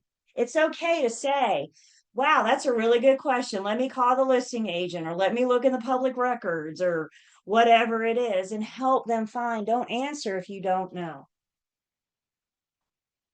So willful versus negligent, misrepresentation versus omission. And we do this mashup with the big four. I got some scenarios and some examples for you guys. We'll see that in just a second. I really encourage you guys to spend time with, well, agency and unit 3, but material facts as well. So I got a couple other resources for you guys. Questions on the big four?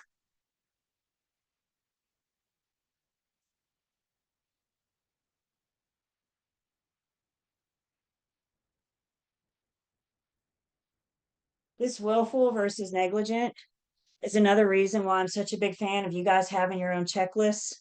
And what you do for one, you do for all. So if you take your checklist to one listing appointment, you can ask the seller these questions that we need to find out this information, and then you have that documentation for the next seller, the seller after that, the seller after that. Make sure we're asking these questions, make sure we're finding out every single listing, every single buyer.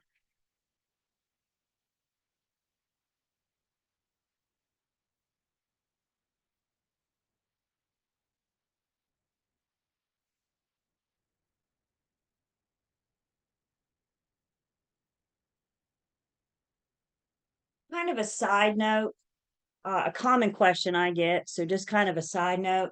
Many of your firms carry errors and omissions insurance, or what we call E&O insurance. Think of your E&O insurance as like medical malpractice for doctors. So if the doctor makes a mistake unintentionally, they have medical malpractice to help them out. If you and I make a mistake unintentionally, then the firm may have E&O insurance to help us. But it's not going to cover us, you guys, if that mistake was done intentionally, if that was done willfully with intent. This is here to help us with those negligent things. Errors and omissions isn't going to touch it if it's a discriminatory act that we're being accused of. You're on your own on that one. But there is insurance to help brokers, and not all firms have them, but I would say most will. And it's there to protect us for those accidents, for those boo-boos, because it happens, because we're human. Our commissioners are human. This is why I want you guys to have your documentation, because if it does go down, I want you to prove that you were not negligent. Definitely don't want you to be willful, but we want you to be able to prove that you did your due diligence, you did your job, and it was an accident, it was a mistake. Sometimes you put the listing in MLS and you make mistakes. I suggest before you submit it, you have somebody else look behind you, have a second set of eyes on it. But sometimes it goes through the second set of eyes. I've made mistakes in MLS and I've been called out by other agents. I had one agent call me once. She showed my listing and she called me afterwards and said, thank you for letting us show. My buyers are not interested, but I want to let you know your listing sheet says this, but it's really that. And I went, oh, crap. And I went in MLS and changed it really quick. And if I'd had an interested buyer at that time, somebody that was going to bring me an offer, even under contract, I would have called that agent right away and been like, hey, I want you guys to know that I discovered a mistake. It's been fixed, but I want you to be aware of it. Y'all, we're all human. We all make mistakes. When you find out you make a mistake, own up to it, fix it, and go on.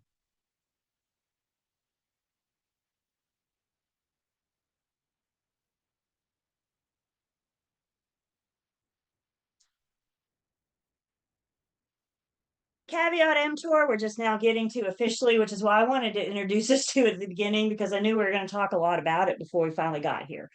So we know caveat emptor officially means buyer beware. North Carolina is a caveat emptor state, which means the sellers don't have to disclose much.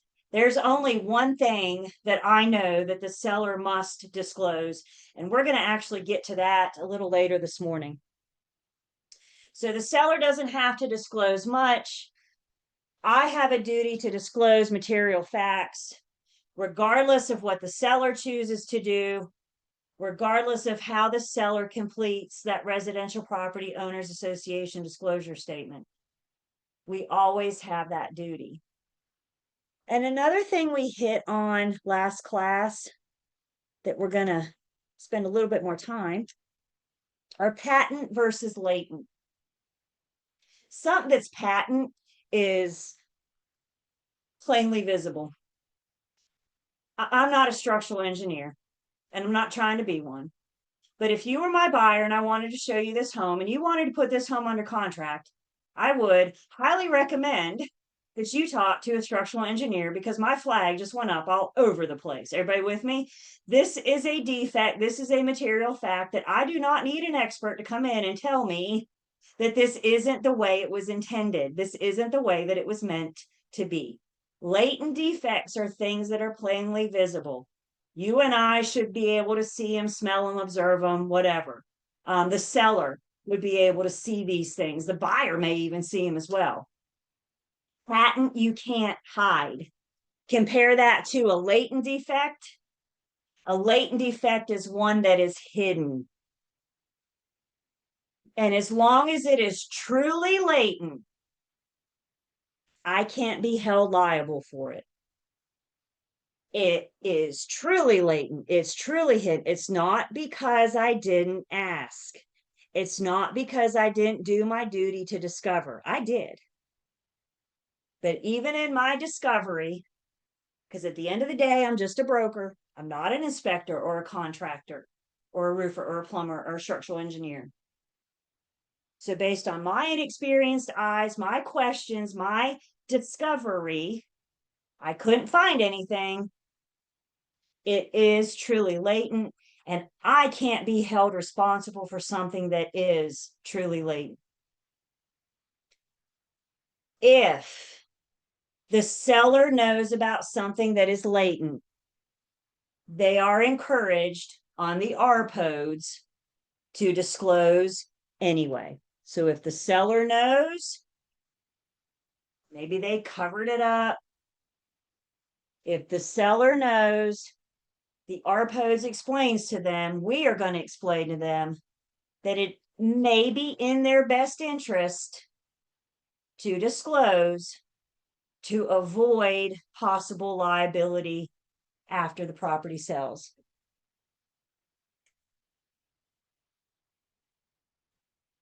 As long as I'm doing my walkthrough, as long as I'm going to room, as long as I'm asking my questions, as long as I'm constantly seeking these little red flags, I can only disclose what I should reasonably be able to know or find out.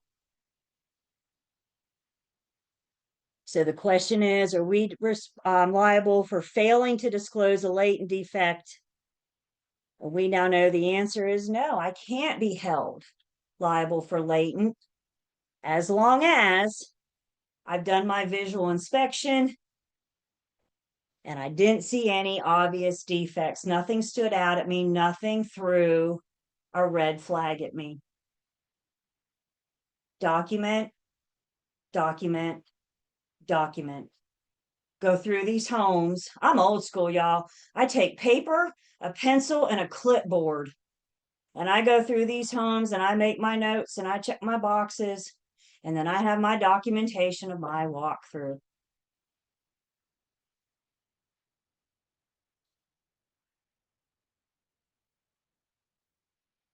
Questions?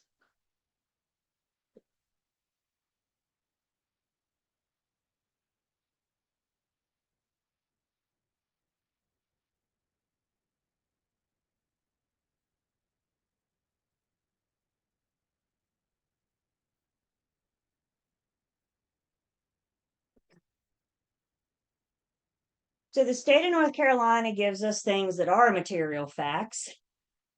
North Carolina law also lists some things that are not material fact. Now, this is state specific.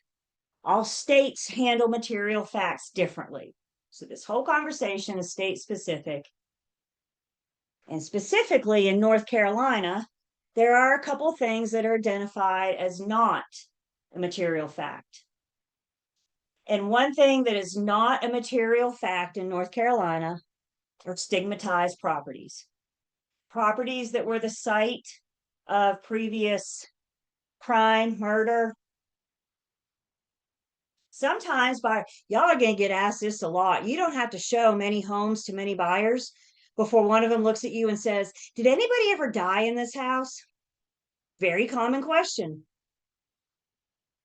These stigmatized properties, the fact that the haunted house on the block, the fact that there may have been some kind of previous conviction or death in the home, whether that be violent or not, anything like that in North Carolina is not a material fact, which means I don't have to disclose, I don't have to volunteer the information. But I never have a golden ticket to lie.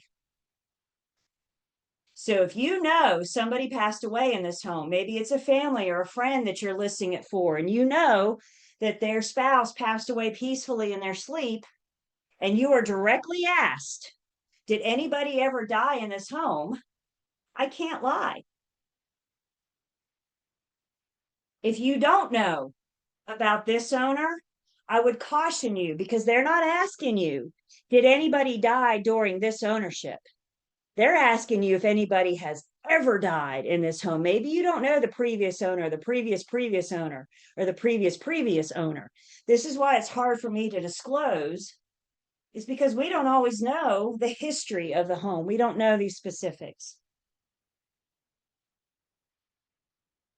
I don't have to volunteer. But if I'm asked, I can't lie. And if you don't know, I think I don't know is a very honest answer.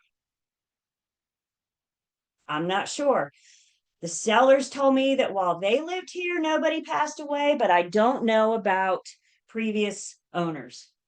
I don't know how to be more honest than that. Sometimes these stigmatized properties, sometimes bad things happen, and these things hit the news. Remember, we said a good way to learn about the property before you list it is just throw the address in Google and see what pops up. So you might come across some news related articles about some violence or some crime in a property. Buyer's agents, why don't you encourage your buyers to do the same thing? If they want to know about the property, start by plugging the address in Google and see what kind of news articles, news headlines might pop up.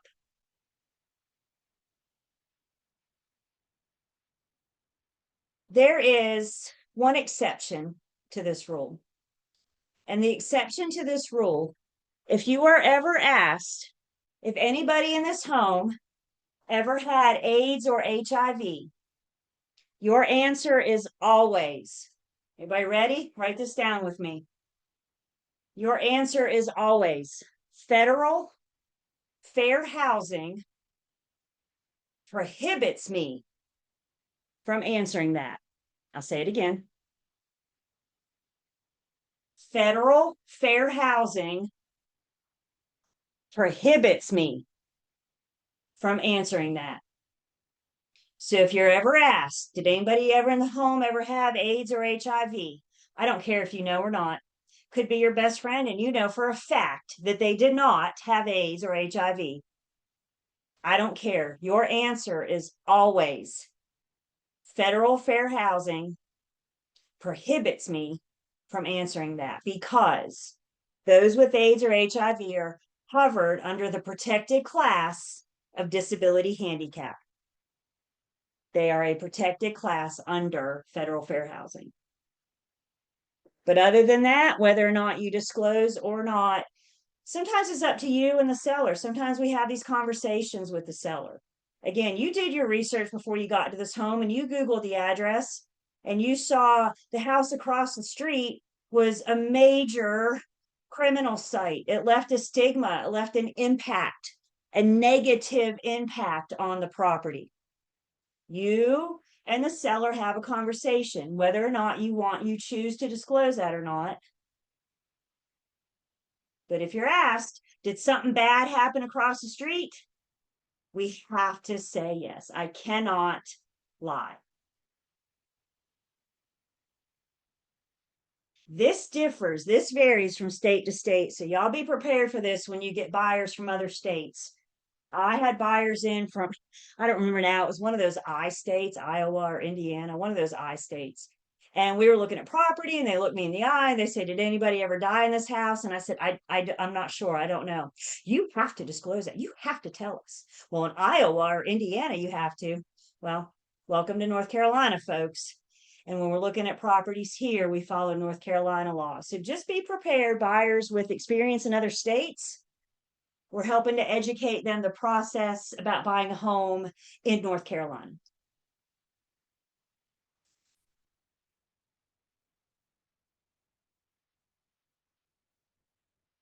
Another thing that the Real Estate Commission has said is not a material fact in North Carolina is the presence of nearby convicted sex offenders. Note the word convicted. If you have buyers or tenants with children, they at some point may ask you about the presence of sex offenders nearby. I do not have to disclose that information. As a matter of fact, when it comes to this, I'm a big fan of being the source of the source. So when your buyer says, are there any convicted sex offenders that live nearby? I highly recommend that you send them to the North Carolina Sex Offender Registry website and let them look it up. The Sex Offender Registry website will identify the presence of convicted sex offenders nearby. That's covered under something called Megan's Law. Megan's Law is a national law that requires convicted sex offenders to register. Keep in mind a couple things. First off, the registry takes time to update. I've heard previously that it could be up to 30 days before it updates, before it recognizes a convicted sex offender. So it might be that one moved in yesterday and they've done what they're supposed to do, but the system hasn't updated yet. I would also encourage you to take the time and have the conversation with your buyers and tenants that just because the registry showed us that a convicted sex offender doesn't live nearby today, doesn't mean one can't move in next week. So the registry just shows us what's going on today. And the other word I need you to hear me say is convicted. The registry only shows ones that have been proven guilty. Unfortunately, not all sex offenders have been caught yet. Some of them may have been charged, but not convicted. So big reason why I can't disclose, because the buyer's not asking you, are convicted sex offenders live by? The buyer's asking you, are there any sex offenders? And if I say no, I'm telling them convicted, charged, or otherwise not caught. Words matter, you guys. So be the source of the source. Do not just blow this under the rug and say, oh, you don't have to worry about it. Your kids will be fine in this neighborhood. No, be the source of the source and say, I highly recommend, as a matter of fact, when I get home this afternoon, I will email you the link so you can go do your own research and determine what you're comfortable with for your children. Sometimes people will say, oh, well, I'm moving within a quarter mile of a school, so there's no sex offenders there. There's no convicted sex offenders. You guys with me? Bottom line, at the end of the day, especially in a new neighborhood, we need to know where our kids are and who they're with. Be the source of the source. Comments or questions on our two things that are not material in North Carolina?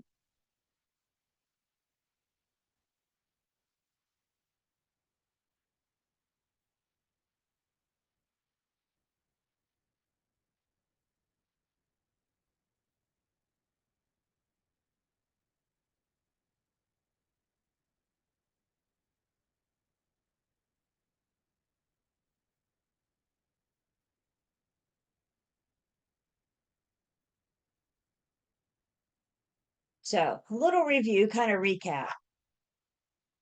And a side note here.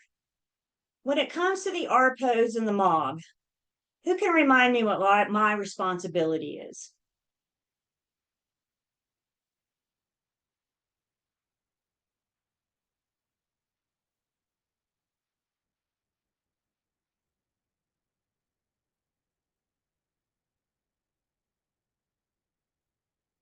Am I responsible for completing the ARPOs and the MOG? I'm seeing no's. Can I make the seller do it? I can't make anybody do anything. Boy, I wish I could, but I can't make anybody do anything. If the seller says, I'm not doing that form, okay, then you need to understand failure to provide the form, that could be an out for our buyer that could cause our buyer to walk. Bottom line, I'm getting it in the chat. Thank you. Bottom line, my duty is to deliver it. I'm going to assist the seller in completing it. And then I don't care if you're the listing agent or the buyer's agent. My duty is to ensure delivery between the seller and the buyer. I'm going to facilitate and making sure that the buyer gets their hands on that ARPOs and that MOG. I have a duty to explain to the seller their responsibility. And I have a duty to spell out what happens if they don't provide it.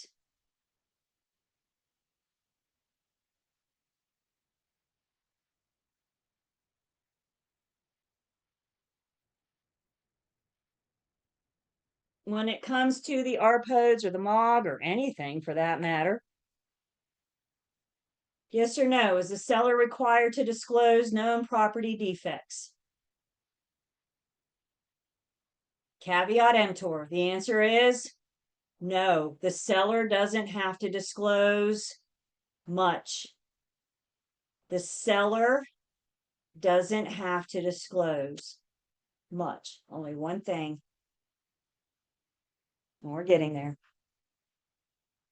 The broker always has a duty. The seller does not.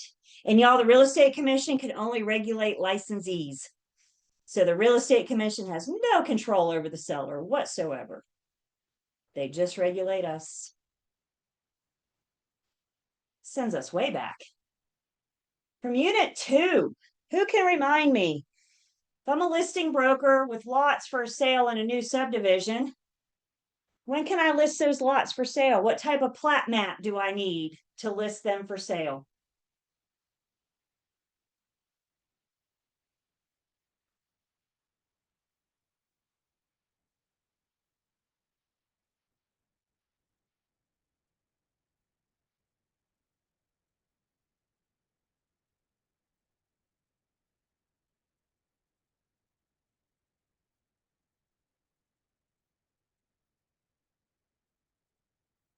Couple responses in the chat. Thank you. I can list it for sale and I can put a buyer under contract. I can list it for sale and I can put a buyer under contract under a preliminary plat map. I can't close until we have a final plat map. I can list a lot for sale, new construction coming soon. I can list it for sale and I can put a buyer under contract under a preliminary plat map.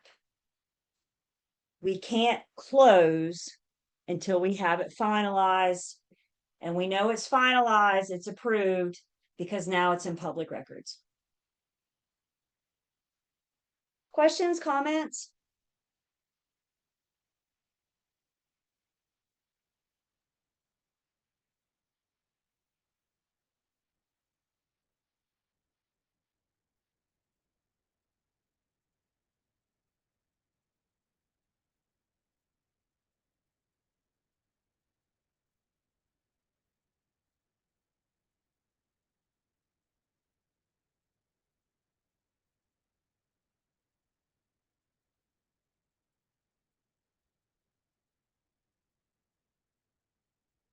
The next section We're going to talk about some environmental hazards, what my responsibility is if and when these environmental issues are discovered, and what is my responsibility with these environmental issues.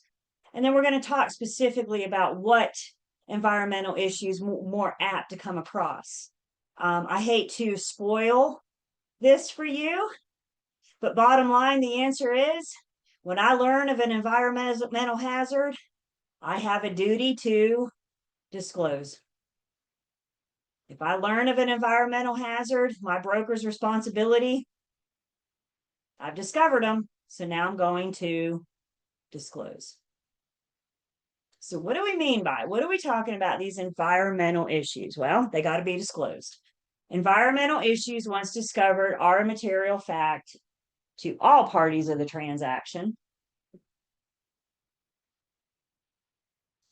Seller says, well, there used to be an environmental issue, but it's been addressed and it's no longer a problem. I still have a duty to disclose that there used to be an environmental issue. And then if there's any issues such as maybe some kind of contamination or something outside the property boundaries, then we have a duty to disclose that as well. Again, we're the experts of our market. We got to look at the news headlines every once in a while. We got to pay attention to what's going on in the neighborhood. And if something comes up, something bad, some kind of contamination, good news like that gets out pretty quickly. Google's a great place to start, always. So if we ever come across these environmental issues, we're going to recommend that our people, they're qualified environmental engineers or specialists. EPA, Environmental Protection Agency. EPA is the Environmental Protection Agency. Their website has a plethora of information. A lot of the times our home inspectors can help point us in the right direction. My job is not to fix it. My job is not to diagnose it. My job is just to help everybody identify some of these potential environmental issues. And a lot of it is market based, is regional or location based. So if you know in your market that we're prone to, I don't know, high radon levels, for example, then that's something I'm going to specifically be seeking out. If we don't deal much, if you're down east, you may not deal as much with radon. So it's going to come up in our conversations, but it may not be as conversation as it is if we're in the mountains, for example. More on radon in just a minute. So as we said, the EPA, Environmental Protection Agency, maybe the closing attorney, maybe some public sources, maybe your home inspector. There's not really one right answer because there's several different environmental hazards. But we can always start with the sources of the EPA, home inspector, etc. They can help assist our clients on where to go from here. So, what are the super scary things in the environment that you and I deal with all day, every day? We're just going to bring them to your attention. We're going to bring them to light. I swear this section is the section that makes us afraid to breathe the air that we breathe. This is scary. Everybody ready? What's in our environment? Well, probably big thing number one that we come across in specific residential sales is lead-based paint. Lead-based paint was banned in construction in 1978. Lead in the paint prior to 1978 was used. Lead is a quick drying agent. So by putting lead in our paint, we allowed it to dry more quickly and we go about our lives.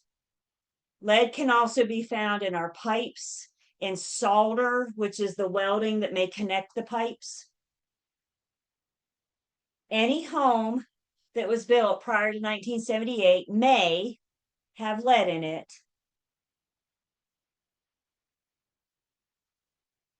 Remember, we've been saying over and over and over again, the seller doesn't have to disclose much. The presence of lead in the home is the one thing that I know of that the seller would have to disclose.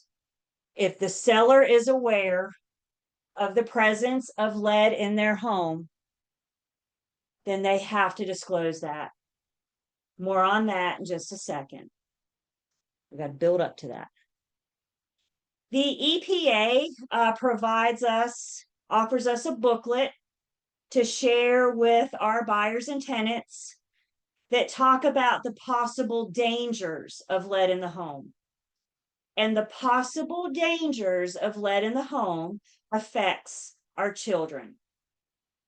Lead-based paint negatively affects those little bodies, those developing organs. It also affects women with child, with the developing of that fetus.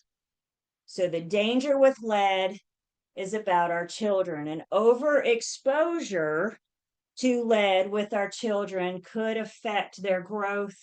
It could affect the development of those organs of their little bodies.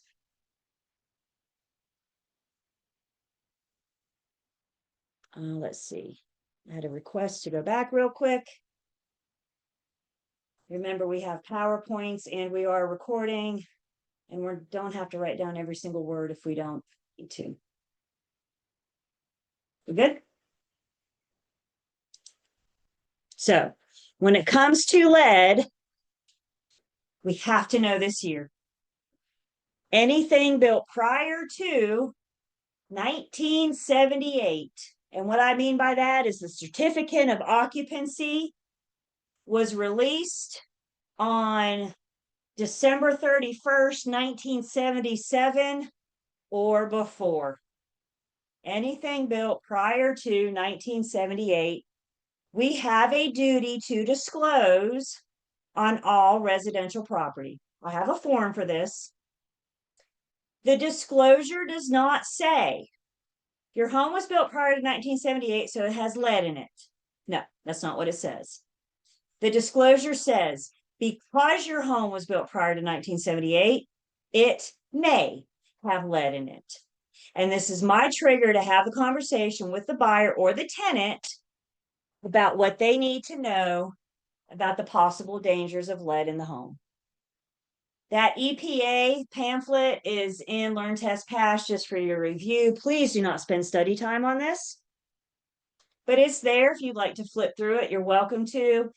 In the real world, you can get a copy of this or probably a flat PDF that you can find in Learn, Test, Pass to make sure that we're putting in our buyers and our tenants' hands. And I'm stressing tenants here because tenants that live in homes built prior to 1978 often come with kids too. So even though they're not buying, we still want to make sure that we educate them. It's all about protecting our children here. If the seller knows of lead in the home, whether going for sale or for lease, so if the owner knows of lead in the home, this is the one thing that they have to disclose. Lead-based paint law is a federal law. Caveat emptor is a state law. Federal will override state every single time. So lead-based paint law overrides caveat emptor. And this is the only thing that I've ever known, I could ever think of that the seller has to disclose, which is why we say the seller doesn't have to disclose much. So owner must disclose what they know, and if they have any reports or records, then they need to provide those to the buyer. Here's the deal. If the owner has hired, if they have contracted help to paint, that contracted help has a duty to test that paint for the presence of lead in it. You can't just slap a coat of paint over the lead-based paint and expect that the lead will just go away. It seeps through. I mean, you think about 1978, how many years ago was that? Almost like 47 years ago, right? How many coats of paint has this home seen since we built it in the 60s, right? All those coats of paint do not make the lead go away. It is still there. So if the owner has hired contracted help, maybe a general contractor, maybe a contracted painter, if they've hired contracted help, it should have been tested And if they discover it, then records and reports are made available to the seller, and the seller has a duty to disclose that. If they're do-it-yourselfers, they painted themselves, they may not have had it tested.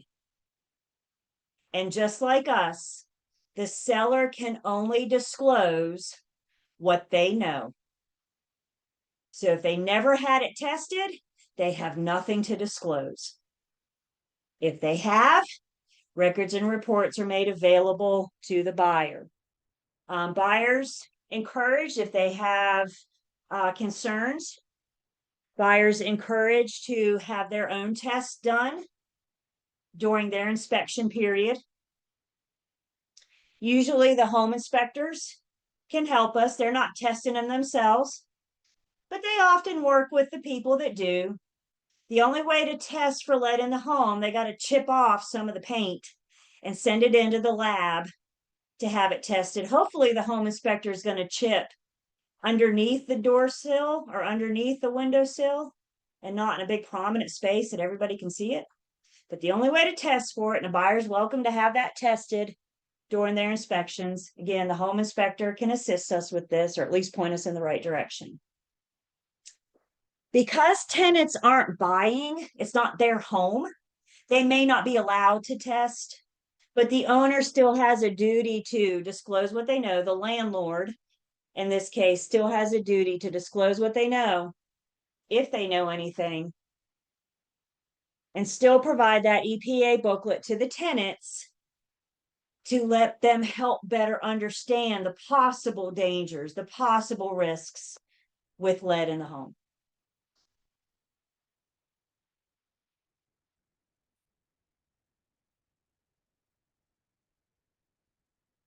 This whole idea of the contractor testing, the hired contractor, falls under the North Carolina lead-based paint remediation. Just FYI, I wouldn't get too bogged down in this slide, so let's just put it up there. But there's a certification.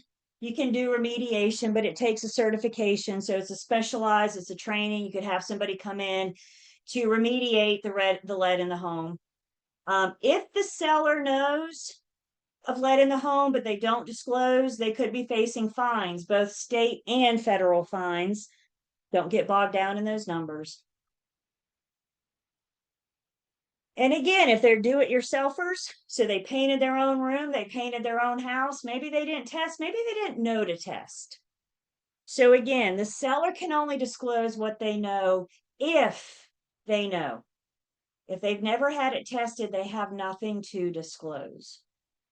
Questions about lead-based paint, lead in the home?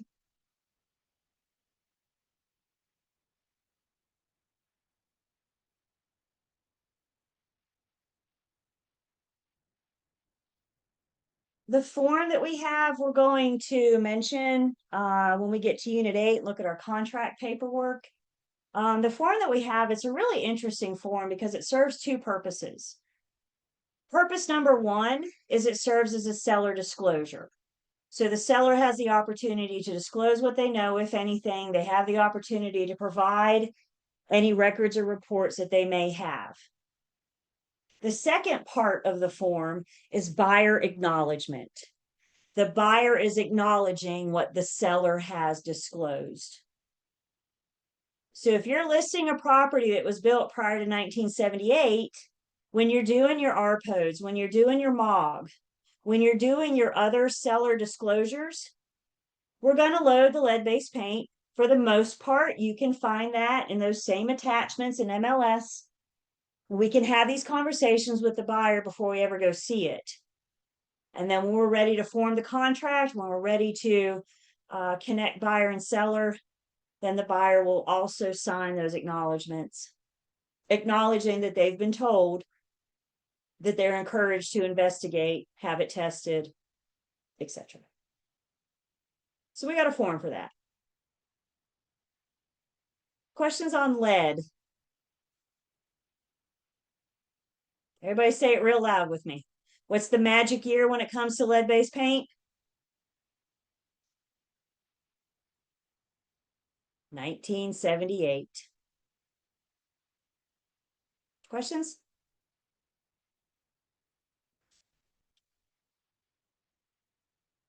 Break time. We come back. More scary environmental hazards.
All right.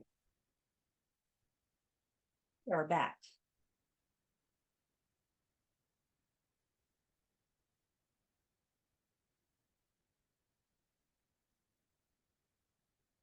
Back. Camera's on.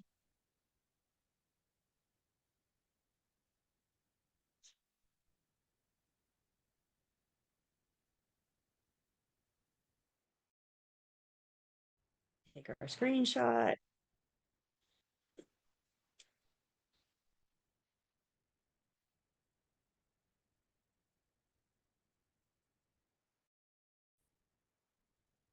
We talked about the concerns the public in helping to educate the public about possible dangers of lead in the home.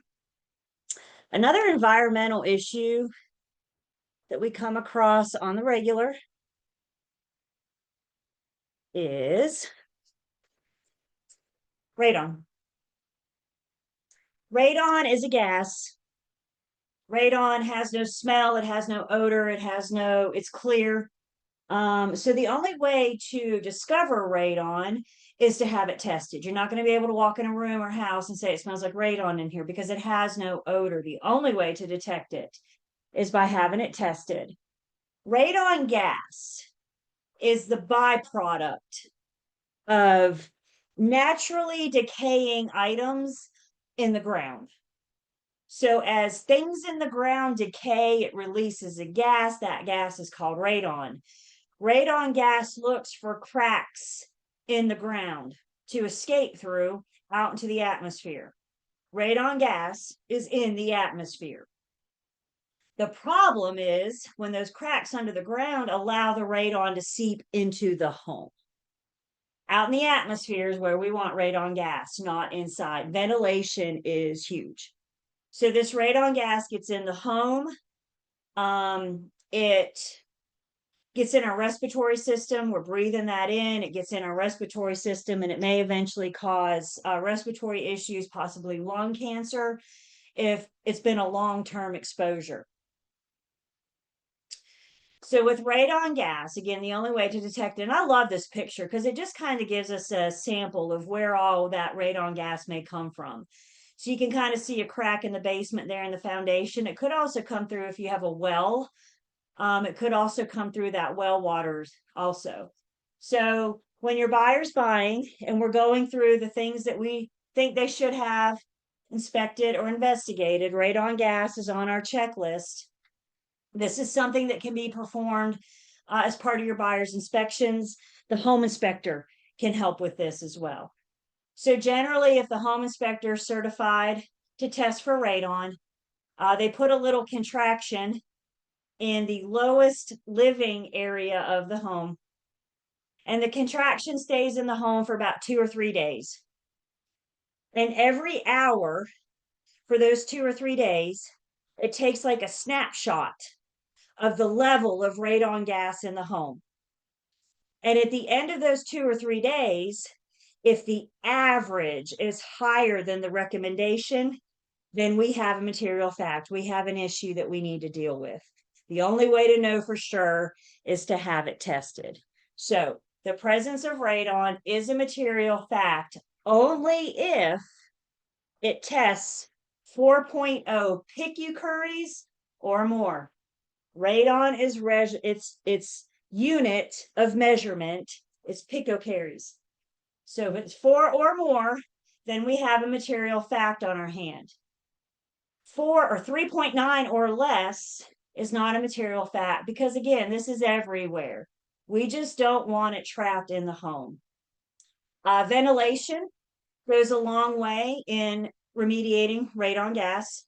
If you have like a vacant home that's closed up, it's sealed up nice and tight, and people aren't coming and going, the AC unit's not kicking on as often, you may have higher levels of radon than when somebody moves in and now we got, the doors opening and closing every day. We got people coming and going. We have ventilation.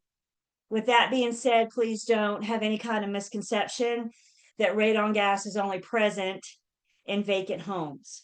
Radon gas can be found everywhere. I'm just saying ventilated homes have an advantage.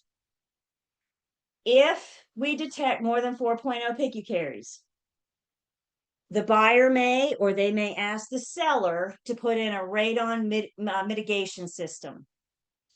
And the radon mitigation system, it drills a hole in like the lowest level of the home. So for example, it might drill a hole in this corner here of the home, and then it's going to run pipes up the side of the home with an opening here that's going to pull that radon gas out of the lowest level where it's coming from. It's going to pull that radon gas up the pipes and out to the atmosphere where it belongs anyway. The presence of a radon mitigation system itself, you may be shown property one day and see a radon mitigation system.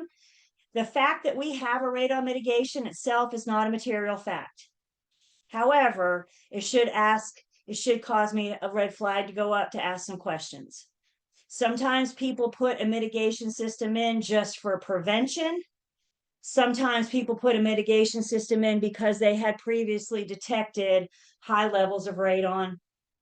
Some builders are building homes with radon mitigation. So just because you see a system doesn't automatically mean we've had a problem. If you see a system, we're just going to ask some questions. So we have this thing tested. Like I said, it comes back more than 4.0 picocuries. Usually this is something your buyer's going to have tested while they're under contract. It comes up 4 more picocuries. The buyer's got a decision to make.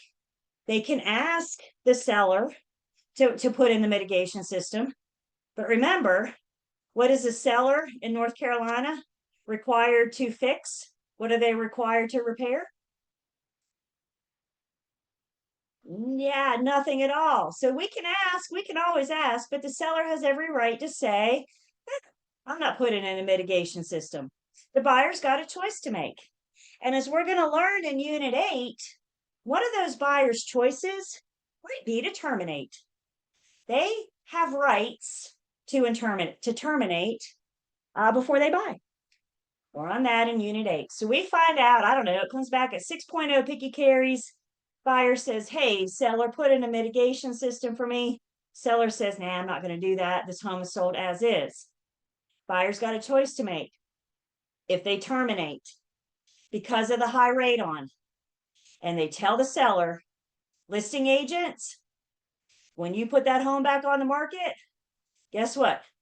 We're putting it back on the market with a material fact.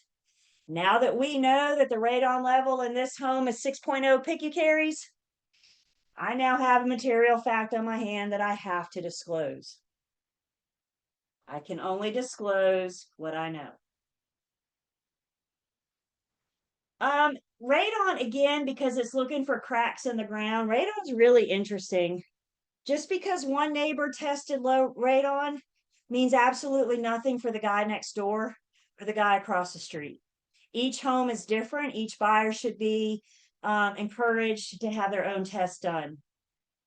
If any of you are down east by the coast, your soil, if you will, is mostly sand. And sand allows the radon gas to absorb in other places, not just one crack in the rock, like if we were up in the mountains. So mountain areas, western counties tend to have higher levels of radon, for example, than down east, but there is still radon down east. So knowing your market, you know about where the hotbeds are, if you will. But no matter where you are, it's always present. And we should always encourage our buyer to have that done as part of their inspections once we're under contract. And listing agents, if you happen to know, I don't care how you know, but once you learn that the radon gas is 4.0 picocuries, you put the home back on the market and you now have a material fact that you have to disclose. Questions on radon?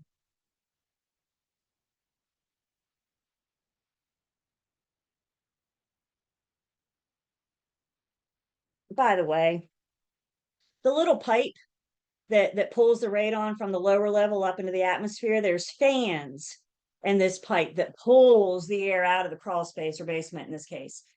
Those fans don't last forever. Those fans last 5-10 years, for example, about 5-10 years. So again, just because you see a radon mitigation system does not mean that there's a low presence of radon. Our buyers should always be encouraged to have it tested. And on average, I'm going to say this test, it might depend on your market or where you are, but I'm going to say on average, we're looking at like $150 to $225 for a radon test. So what's $200 in the big picture of buying a house, right? It's just a simple test, something that we can do to ensure those peace of minds. I was shown property once with a buyer and we were in the basement and we saw the radon mitigation system. It was here in the corner and we went over. I mean, we pointed at it, we talked about it, we had a conversation about it. And my buyers decided that for their peace of mind, they wanted to have it tested. And it came back, I think that was the 6 point something. It was a little high. I called the listing agent. The listing agent called the seller. The seller called their radon mitigation guy. The mitigation guy came out and tested the fans, and guess what? Those fans weren't working. So they replaced it, gave it a few days, retested it, and we were fine. But without having it tested, we don't know.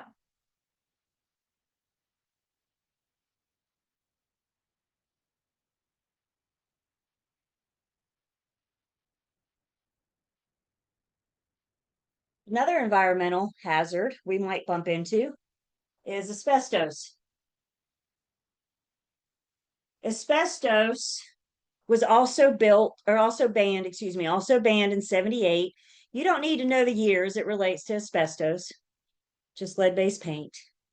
And examples of where we might see asbestos, I think typically where we see it is insulation around pipes in the basement. It helps, especially in the colder months or the colder parts of the world. It helps keep those pipes insulated. We may see it in various flooring tiles, siding, that kind of thing. If the home was built after 78, we probably don't have to worry about asbestos. But if it was built prior to 78, we're looking for these signs. Here's the deal with asbestos. As long as it is intact, it is fine. The problem with asbestos is when it becomes friable. It's breaking down. That insulation has come loose off the pipes and it's like hanging off the pipe.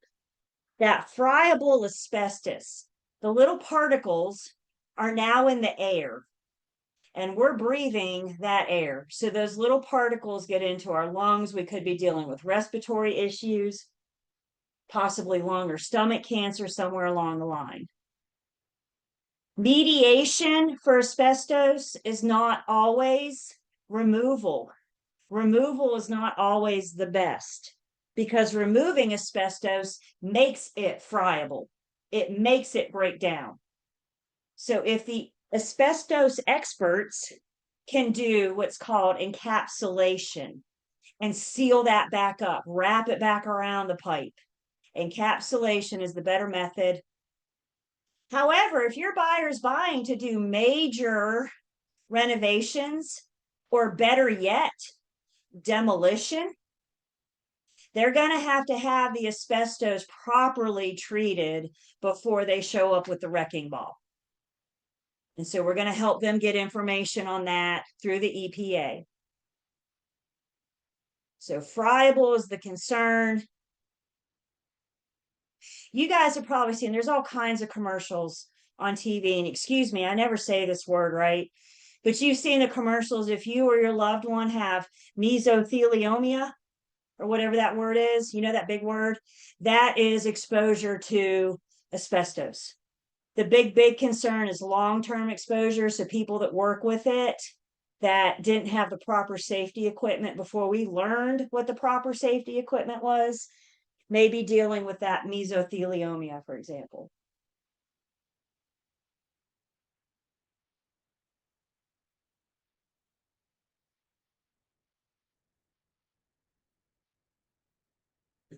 Another environmental thing to be on the lookout for, and we see this all the time in homes, is mold. Mold is everywhere, y'all. Take a big deep breath with me through your nose. You just inhaled some kind of mold spore. Was that a mean trick? I'm sorry. But mold is everywhere. Mold ranges from black toxic mold the whole way down to that loaf of bread you've had a little too long, and all kinds of strains in between.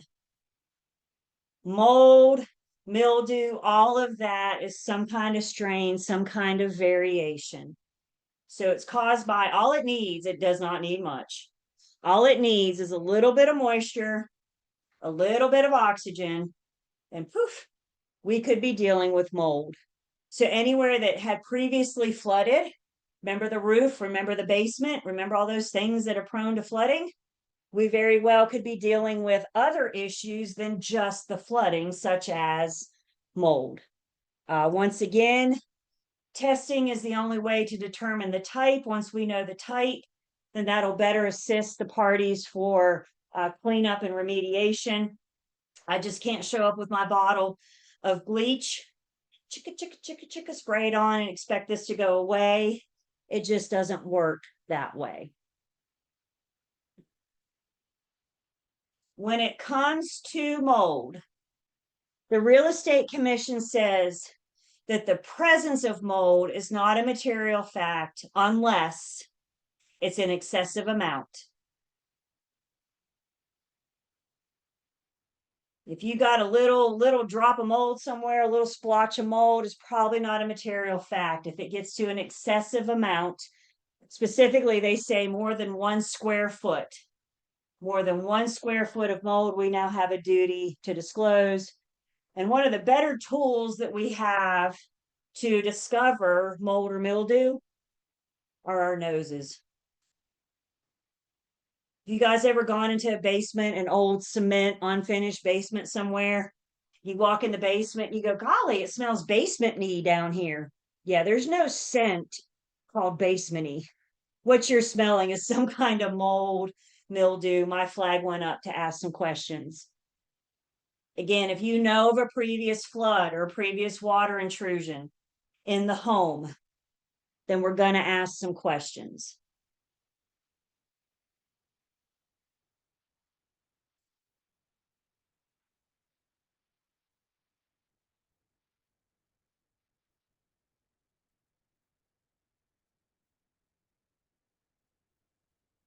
Questions on mold. We're still not the mold experts.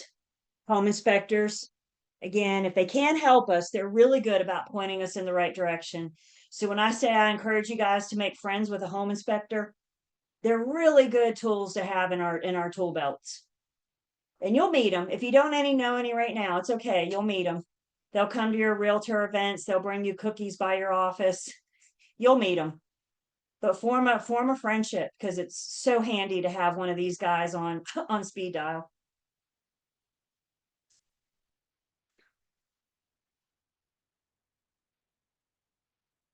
Couple other things we might come across: carbon monoxide, specifically carbon monoxide poisoning.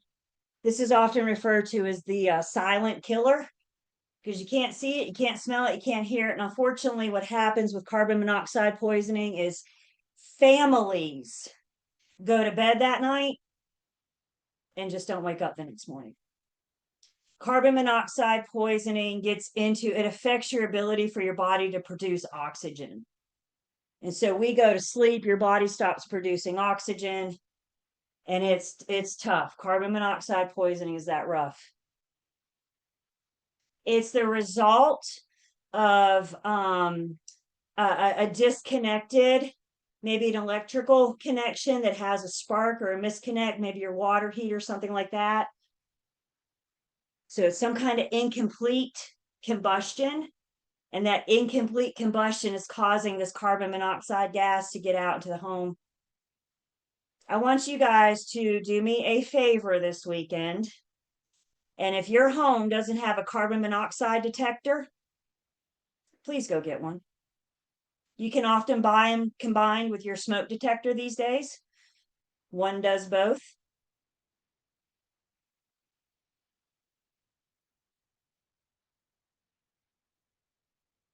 Another thing is formaldehyde. Formaldehyde is usually found in treated lumber. So a lot of times the wood that is used to build our furniture, for example, may be treated with formaldehyde. Formaldehyde was banned at one point, but it is back now under a caution. So we are still building, we are still using formaldehyde. Again, ventilation is helpful. I had a pre-licensing student last year say she bought a bed, and there's this big orange ticket on her bed frame that said, "Caution, may contain formaldehyde." So the warning is out there, the caution is out there.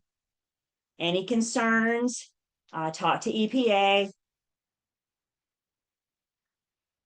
talk to your home inspector. The other thing, as we already mentioned, also environmental concern are our meth labs again. So these are always going to be material facts. Again, I don't care how. Put the address in Google. Does the criminal report of the meth lab being busted come up? Now you know. So making sure, again, the name of the game here is to disclose.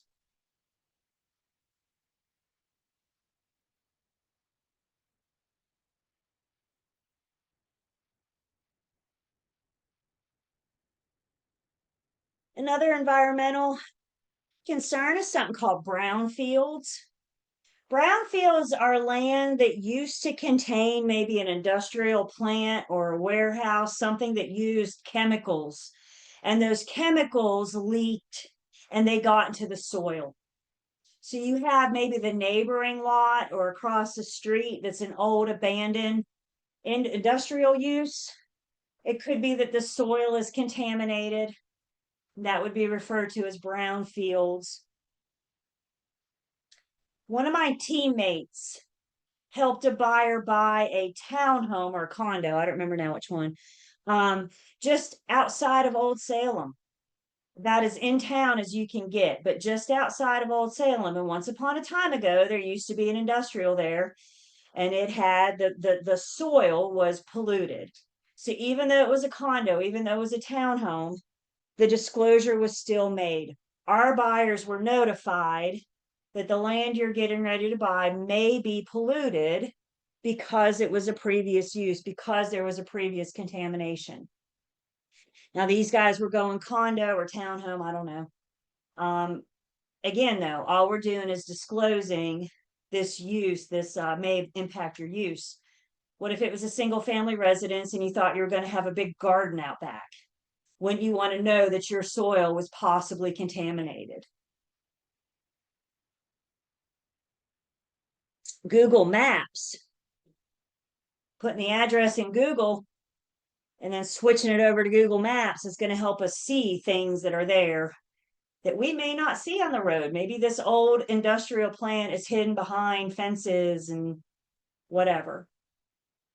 Google's a great place to learn about property, amongst other things, right? Another thing that we want to be aware of, if nearby, are landfills. Landfills are either this giant hole that was built just for the purpose of waste disposal. Landfills may also be leftover project of like a mining or maybe a quarry, something like that, where we've mined it, we've gotten what we need, so now we have this big hole. What do we do with it? Let's make it into a landfill. These things are highly regulated. The control, the drainage, we want to make sure that the garbage juice is directed as it disintegrates, as it deteriorates. When I say highly regulated, there's federal regulations, there's state regulations, and there's local city county regulations around our landfills. What I'm doing is disclosing the presence of a nearby landfill, which is also really good to find on Google Maps. I don't know if you've ever lived or been by a landfill, but outside in a hot August day, it doesn't always smell really good out there, does it? So buyers want to be aware that that could affect If the wind's blowing just right, it might impact their outdoor use enjoyment.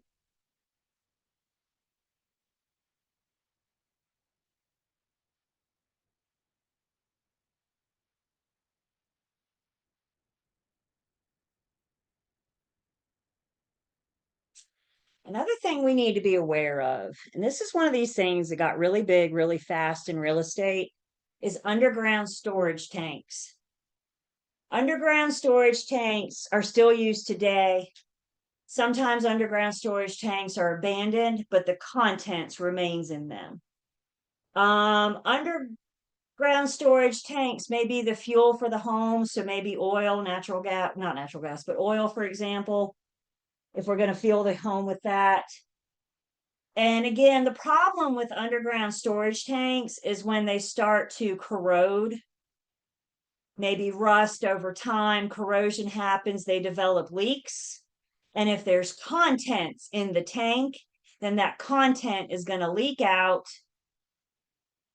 And it's going to go not just to this property, but it's going to flow in the groundwater. And it could affect lots of neighboring properties. Some underground storage tanks are abandoned. I hate to say this, but once upon a time ago, we didn't know what we knew today. And once upon a time ago, when we were done with a storage tank, we thought, bury it.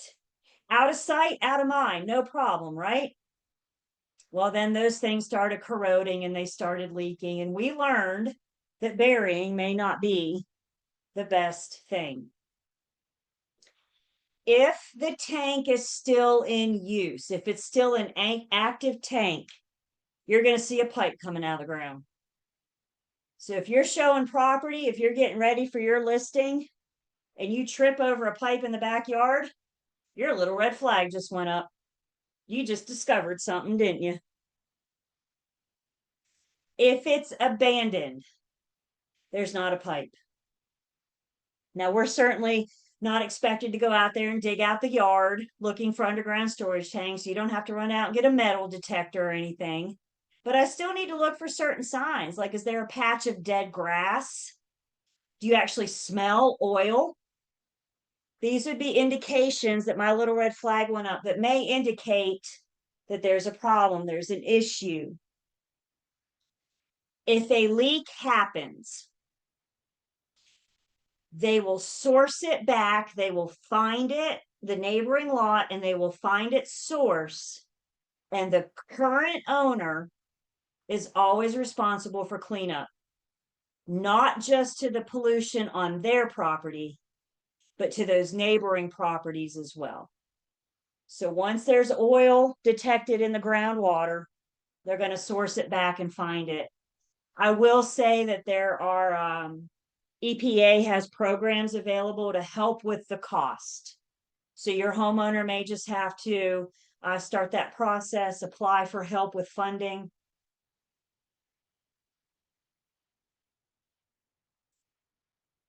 Sometimes we see above ground tanks.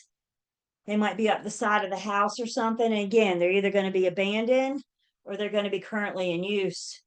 But at least an abandoned tank above ground, we can see it.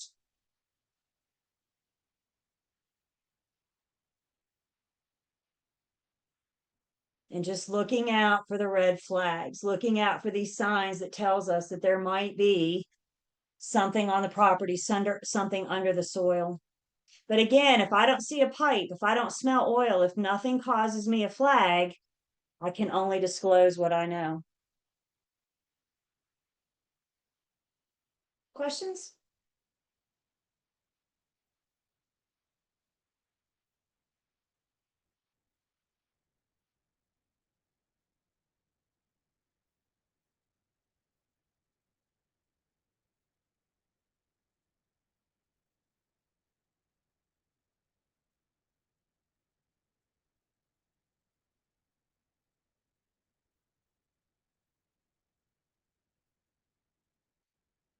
So, as mentioned, there's a super fund out there that can assist with a lot of these environmental cleanups.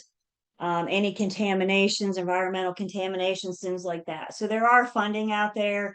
It might be that we just help our owners or buyers, whatever, get to the right place. So EPA is almost always a great place to start. Another good resource, and you won't be tested on this, is just more FYI, but there's something out there called CERCLA, which is the Comprehensive Environmental Response Compensation and Liability Act. And this may also be a good place to start. Again, if you run into these environmental issues, lead-based paint, you're going to come into on the regular. Mold, radon, things like that, you're going to come into on the regular. Abandoned underground storage tanks, probably not as regular, but we need to know where to go. We need to know where to point our clients to help educate them more, to help get them the information, whether the seller is selling or the buyer is buying. And they offer, like I said, often funds as well, because trying to clean up an abandoned oil tank, a leaking tank, trying to clean that up, it gets costly. It gets very, very costly. So there's funding out there available.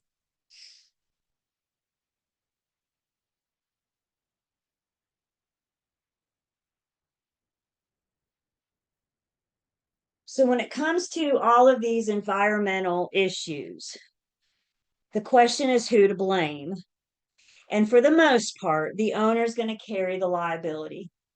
The owner of the property is going to be responsible for cleanup, the current owner of the property. So if somebody buys a home, they don't know about the underground abandoned tank. Who would? How could we know? Buyer buys, 10 years down the road, there's an oil leak discovered, and it's sourced back to them. Well, I didn't put that there. I didn't do it. But you are the current owner. So you will be responsible for that cleanup. You will be responsible for that remediation. Again, with funding, there's help out there. So if the owner is carrying the most liability, what's my big responsibility in this as a broker? And I've already told you, what are we going to do with environmental concerns?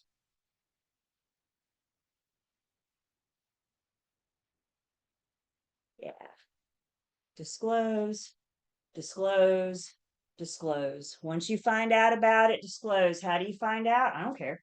Once you find out about it, we have a duty to disclose and assist our clients in getting more information, gathering more information, so they can make the informed decision about what to do.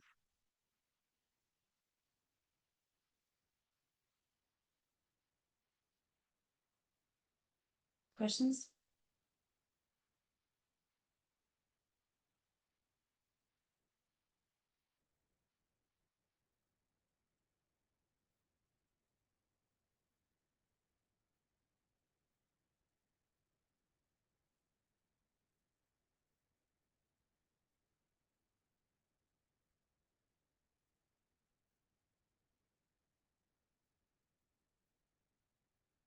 Pretty scary stuff out there, isn't there?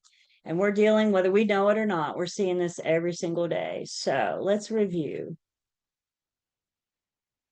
What's exposure to lead-based paint caused? Who is most at risk?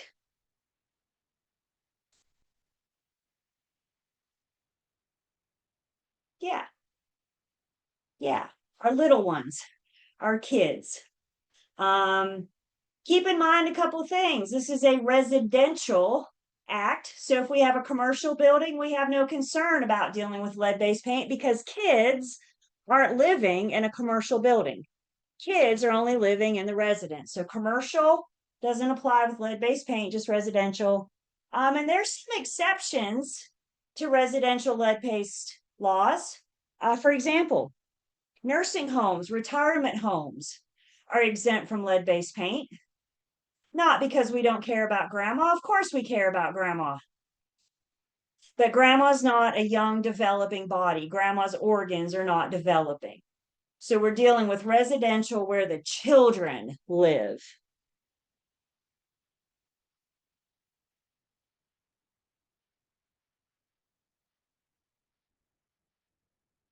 And then mold, a lot of this is respiratory stuff. A lot of this is respiratory stuff because we're breathing that air with those mold spores, with that friable asbestos. with that rate on gas. So a lot of respiratory issues. You could have people that are allergic to mold. So if it's important to your buyer, then it's important to me. If your buyer says I have major sensitivity or big allergies to mold, I'm now going to contact the listing agent. Hey, do y'all know of any previous flooding, any previous water damage, any previous reason why there might be mold in the home? If it's important to them, then it becomes a material fact to me.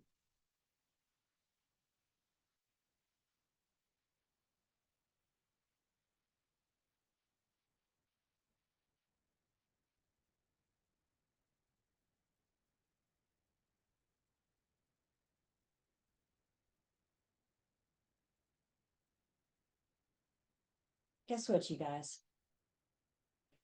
We have made it through Unit 3. Small celebration. Y'all give yourselves a pat on the back. Do you feel like you accomplished something big today? You should, because we have finished up with a big unit. Big unit. For the most part.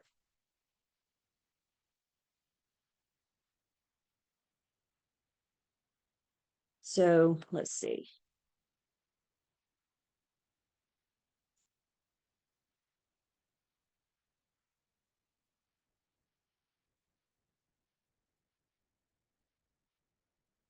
So to celebrate the ending of Unit 3, let's Kahoot. Let's wrap it up with a game. Y'all grab your phones. If you want to play, you do not have to play on your phone. But if you don't want to play on your phone, I just ask that you play in your mind. And what I have kind of give us a good review, a good opportunity. So let me get you a QR code. And there you go. If you're going through the website of the app, there's your game pin.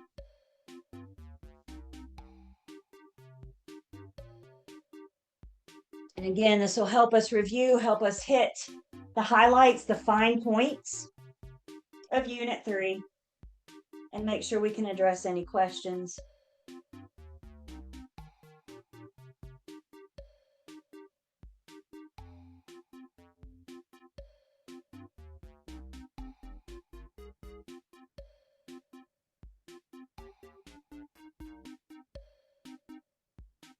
So you're putting your name in. If you want to use a nickname, you're welcome to. I just may ask you who you are, like Almighty. I'm curious. You don't have to tell me, but I'm just curious.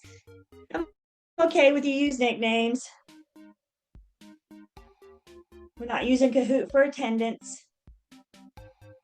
Just helping to make sure how we're doing with the material, whether you play on your phone or not. So you get another moment if you want to play.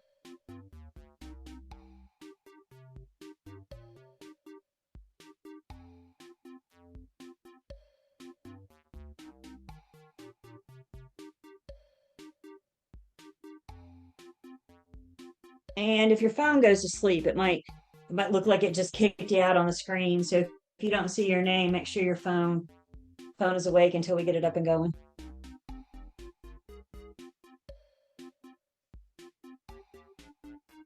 Is everybody in that wants to play?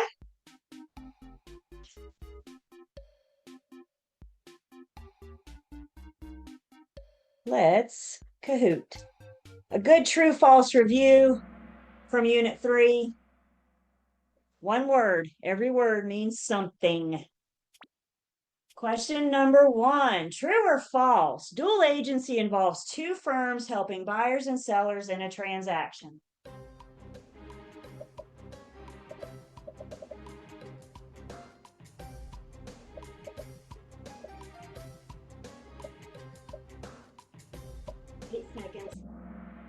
The answer is false. Good job, guys. Dual agency is how many firms? Everybody show me. How many firms? Dual agency is one firm, one transaction, two clients. If you're looking at two firms, you're in a co-op or cooperating. transaction. Dual agency is always one firm. Questions on this one?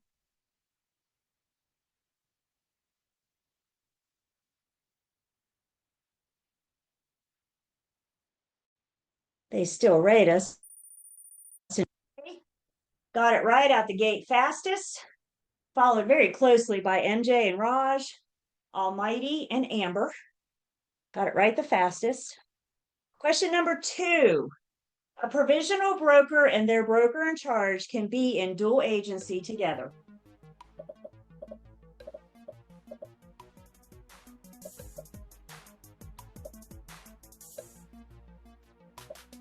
Ten seconds.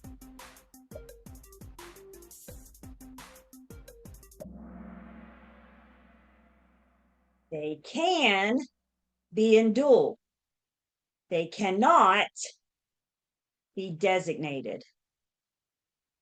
Let's make a note of that again. Dual, yes. Designated, no.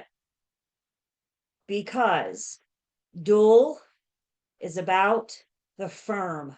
The firm is in dual agency. Designated is about the individual brokers. One.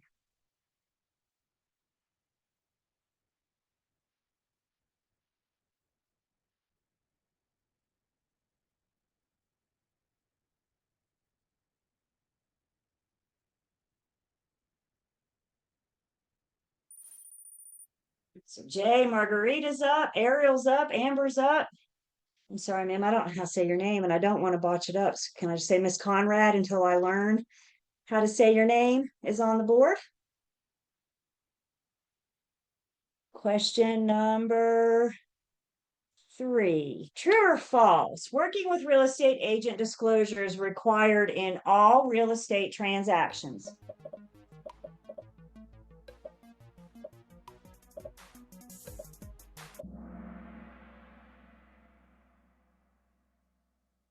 That was fast.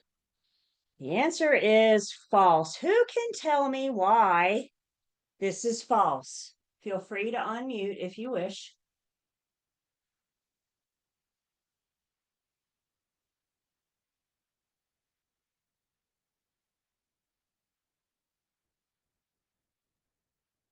Get some in the chat. What makes this false is one teeny tiny word that means so much. And that one that makes this false is all. It's only required in sales. It's not required in lease transactions. Thus, it's not required in all. When you say all, you're saying residential, commercial, industrial, agricultural, etc. You're also saying for sale and for rent. It's only required in sales. And if it helps, it's only required when we're talking to potential buyers and sellers, not landlords and tenants. Sales. Questions?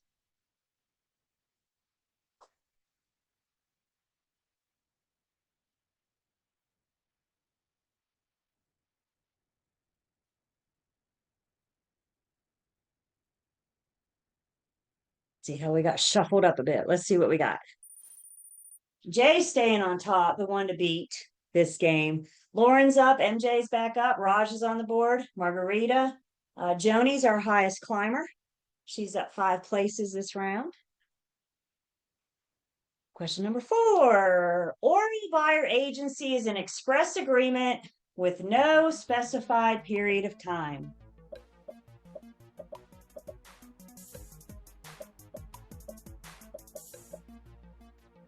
Ten seconds. The answer is true. How do we get away with oral buyer agency? Because it's express. What does it mean to be express?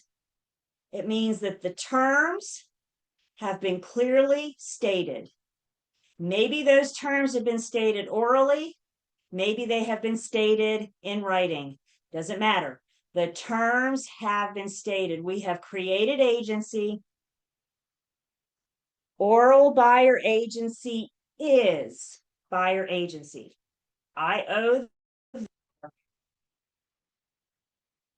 oral buyer agency is non-exclusive, and I cannot have a specific period of time. I can't put a timeline on our relationship in an oral agreement. Questions on this?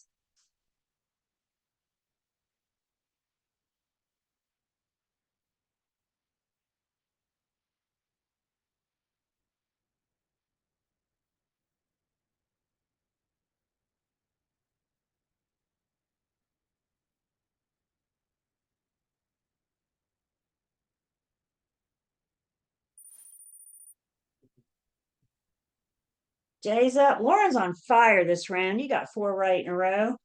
MJ, Raj, Amber's back on the board.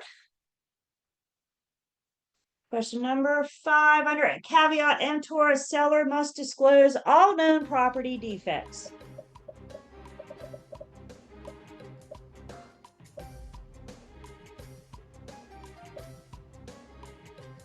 Ten seconds.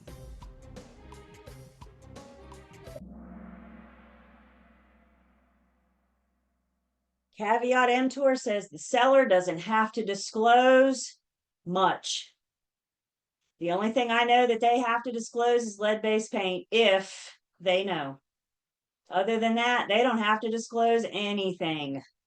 They have that right to hide behind caveat emptor, and that's an understanding caveat emptor. Buyer beware means that the responsibility to learn about the property is on the buyer. Seller does not have to disclose. Questions on this one?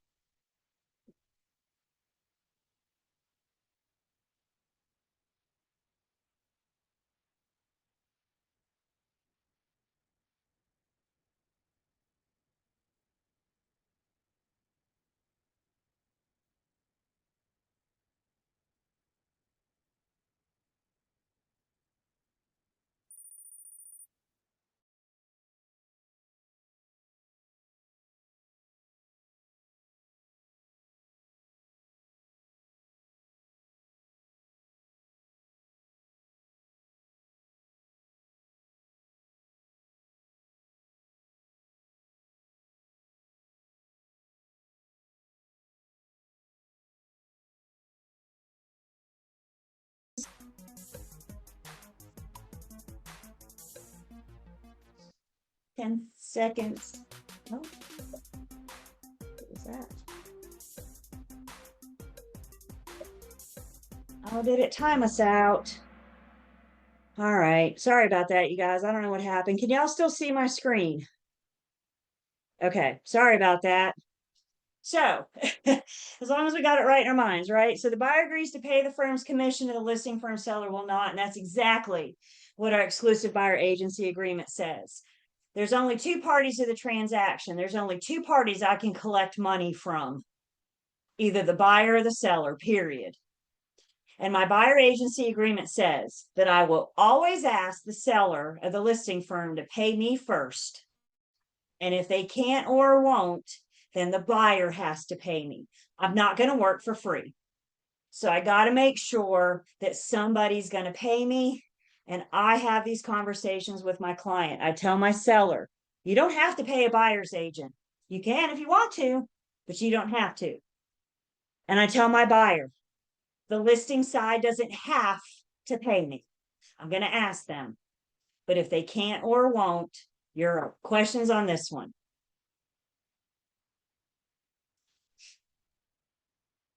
Our podium's going to be askew now, isn't it? Shuffle up just a bit. J and MJ, and then the rest didn't really shuffle up too much. True or false? A fiduciary relationship is one based on trust.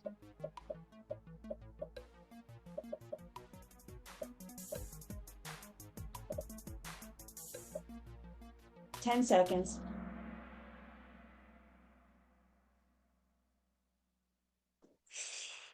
if we were in person at this point, I would offer to bring candy on Tuesday, but we're not in person. So y'all go get yourselves a candy bar this weekend.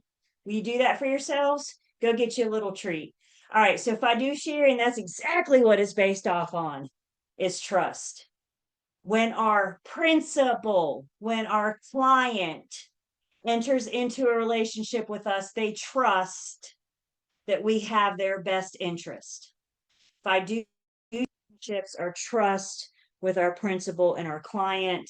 This is the very foundation of OLCAR. Good job, you guys. Questions?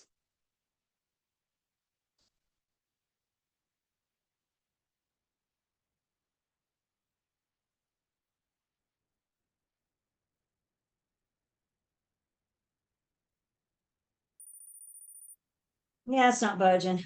Staying right where it is. True or false? A broker must be loyal and obedient to a customer.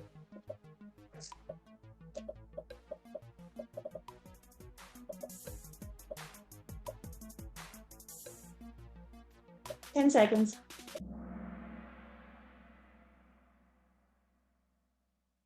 What's wrong with it?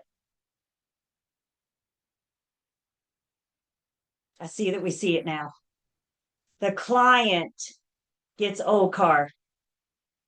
The customer gets honesty, fairness, and the disclosure material fact.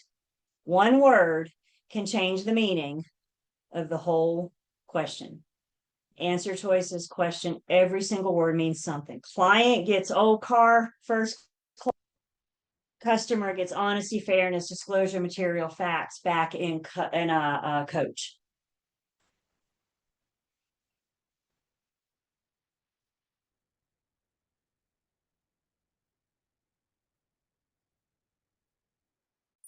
Uh-oh. Jay, watch out. MJ's taking over. Amber's close behind. Joni and Lauren are trailing.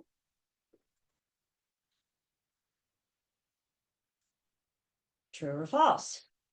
All written agency agreements must include the broker's license number.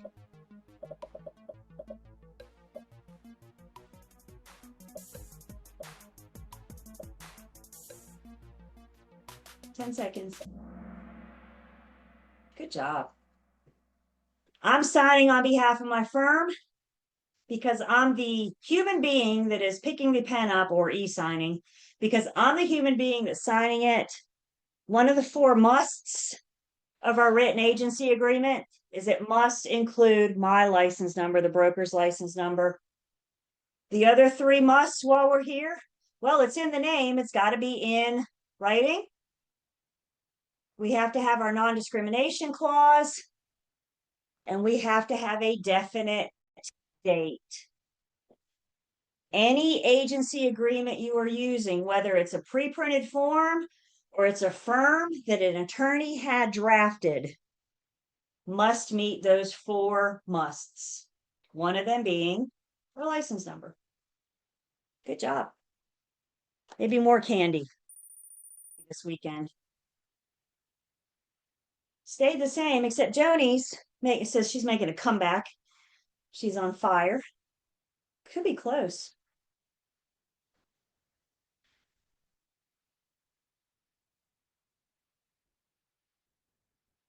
True or false? A broker working with a buyer or seller is acting as a special agent.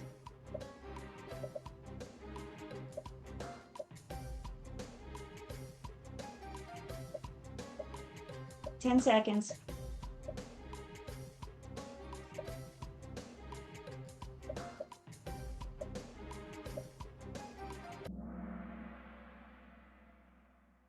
Special agent means how much power, how much authority do you have if you're special?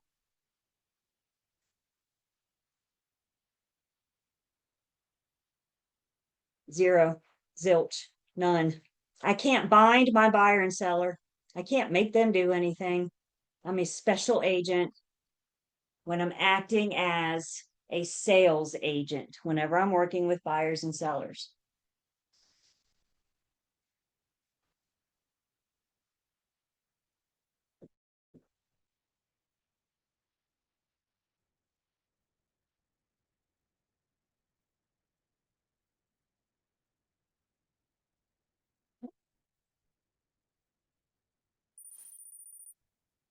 Shuffle a little bit. Emily's on the board. NJ's still on fire. Last one. Let's see how we end this. True or false? The amount of commission a firm charges is dictated by the local market.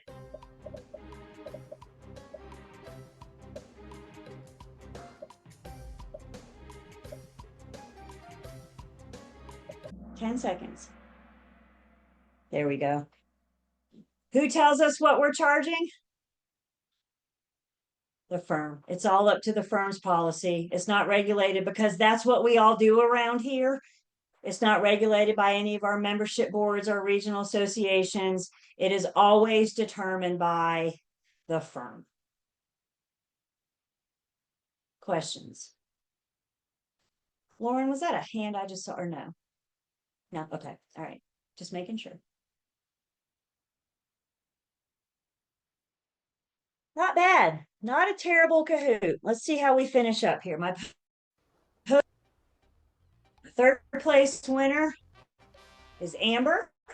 I think she climbed up one more spot. Good job. My second place is Jay. And then our number one Kahooter this round is MJ. I got fourth and fifth runners up, Joni and Emily. And everybody did really well. Good job, you guys. I'm recording. So if you want to go back and rewatch this Kahoot, no, Kahoot questions are not test questions. They're worded a lot. I mean, I don't have a character limit space in Kahoot, right? So you're not going to see these exact questions on your test, but they do hit on the highlights. They do hit on some of the problem topics of Unit 3. So reviewing the recording, reviewing the YouTube channel, and even reviewing the Kahoots could just be another avenue, another outlet for you to help better understand, help get this information.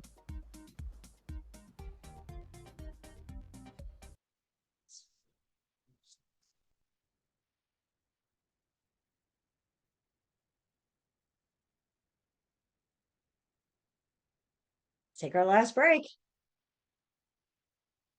Officially wrapping up Unit 3 when we get back.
is it with Zoom in that last hour with me?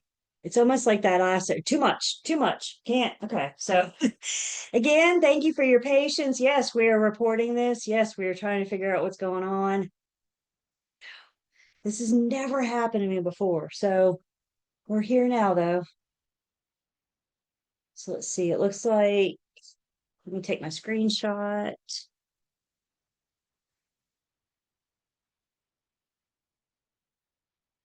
And it looks like I need to reshare.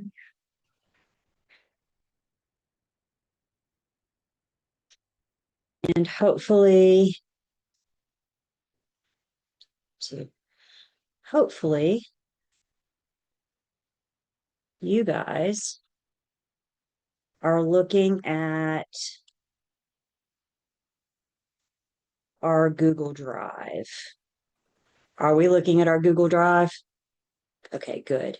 Yeah, somebody said my Zoom app, but I don't have an app. I have an account. So I'm not sure. This is really weird. I've been on 5 years now on Zoom and I've not had these kind of problems. So we're trying to look into it.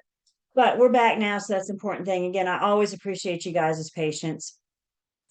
So just a couple of things I know we looked at before break or before we talked about material facts, because I was worried that I might forget about it. But there is a couple articles I have in our Google Drive from the Real Estate Commission. A little more information, give you some more in-depth about what is a material fact. It gets into more specifics. So I do recommend that you look at that. The other one, and I think a better one, is what is common knowledge, because I think that answers a lot of questions that you guys may have about, well, how do I know what to disclose? How do I know what I'm looking for? So this idea of common knowledge and understanding what we're looking for, I think this article does a great job of handling that. Thank you, Shirley. I will do that. Thank you. I also want to yeah. Another thing I wanted to point out and go ahead and introduce you guys to, in Google Drive, we have a document here called License Law and Rule Comments. So we know that a big part of this class is comprised by license law and commission rule. And I'm not asking you guys to read license law or commission rule, except for Commission Rule 58A.0104, which is also in your Google Drive. I do highly recommend that you guys read the comments. So let's think of the license law and rule comments. This is kind of like the Cliff's Notes, the abbreviated version of it. So we're going to take law and rule and we're going to condense it and make it easier to read, easier to understand. I think you guys should read this. This is the majority of your state specific section. This is the majority of Unit 15. I know we're way away from Unit 15. That's the last unit we have. But if you guys start now, you can break it down into chunks. You can break it down into sections. State specific stuff is all Unit 15. And a lot of this stuff, by the time we get to Unit 15, a lot of this stuff we've already talked about. So this is a good way to solidify that state information and prepare you for the state specific section. And I just want to point out, for example, a lot of the stuff we've already talked about. So Unit 1 material, where we talked about the different license categories of the provisional broker, the broker in charge, etc.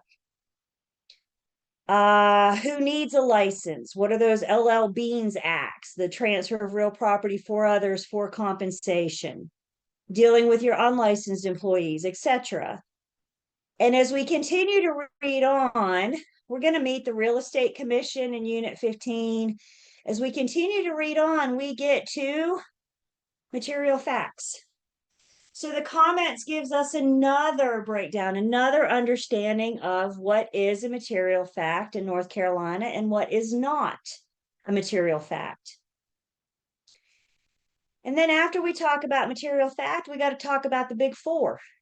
So again, this gets us into more detail about the willful misrepresentation, negligent omission, etc. And what I really, really like about this is it doesn't just give you willful misrepresentation. This is what it means. It also gives you specific examples.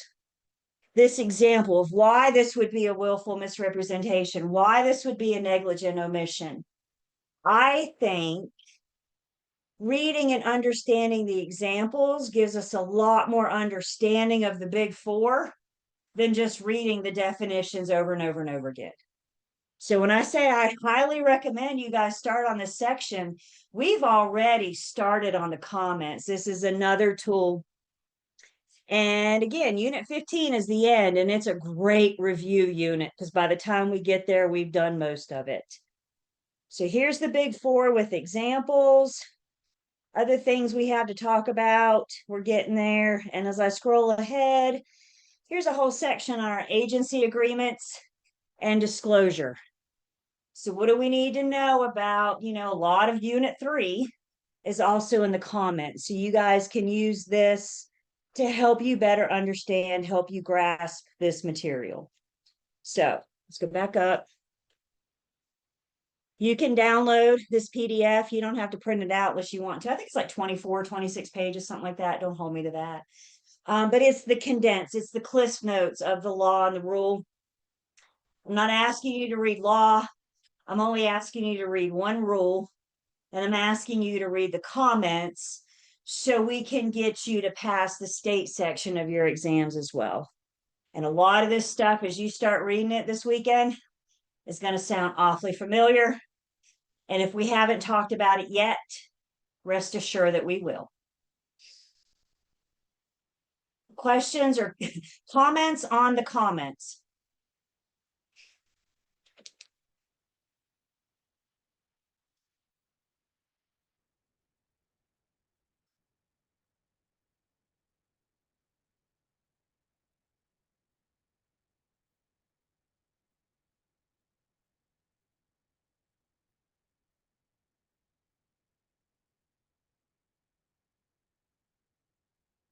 So yeah, we are in our Google Drive, just that license law and rule comments.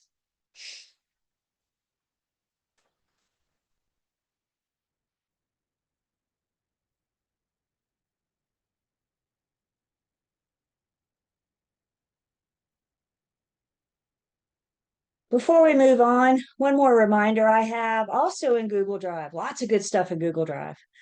Also in Google Drive, we give you this document that kind of tells us the number of questions we can see from each unit for our end of class exam. So I have both your end of class exam and your retake if you're eligible, and it gives us the breakdown. This is meant to help you know where to focus your energy, know where to focus your study attention. Y'all, there's been a really good reason why the last 2.5 weeks we've been in units 2 and 3. Does everybody now see why? Why have we spent so much time where we are? That's a good chunk of your test right there, isn't it?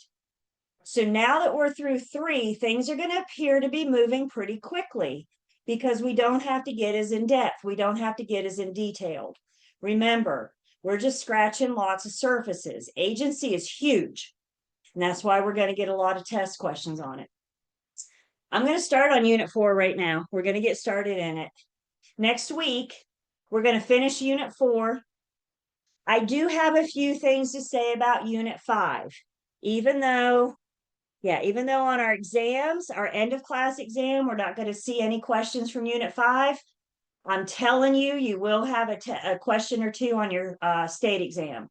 So there are a few things I need to hit in unit 5, but as you can see, we're only going to say a few things and then we're going to move on.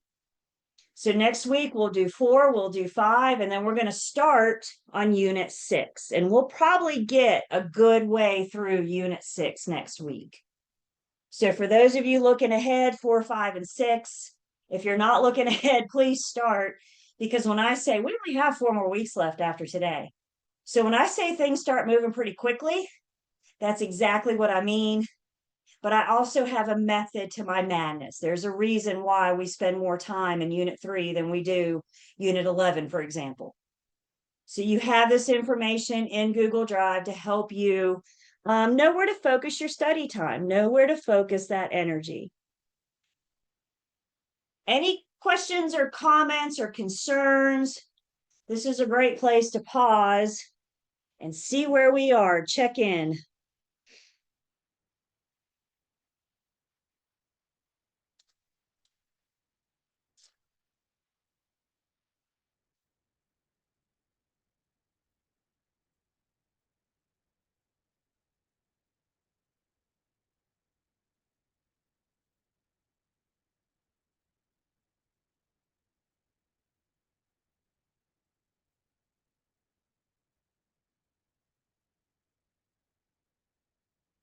Sometimes, particularly in a Zoom class, I get approached about study groups.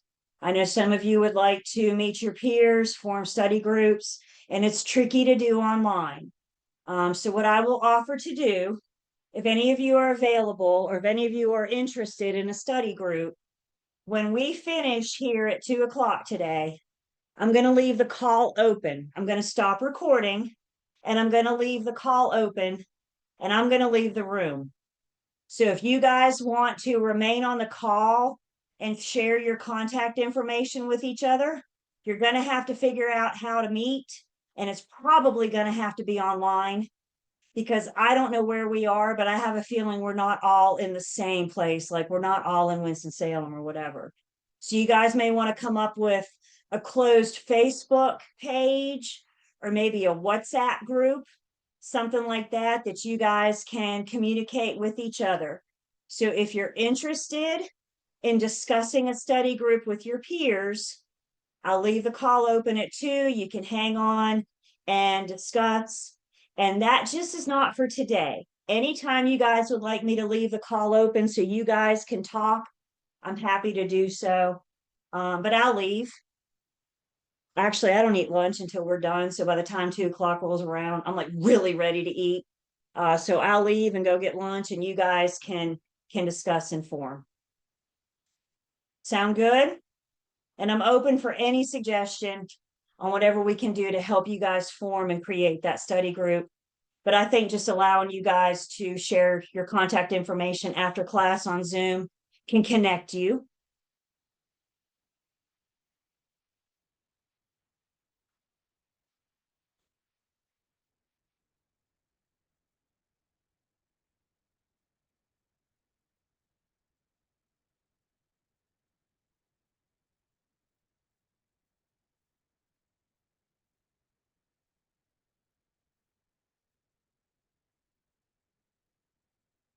So with that being said, big deep breath. Unit 4.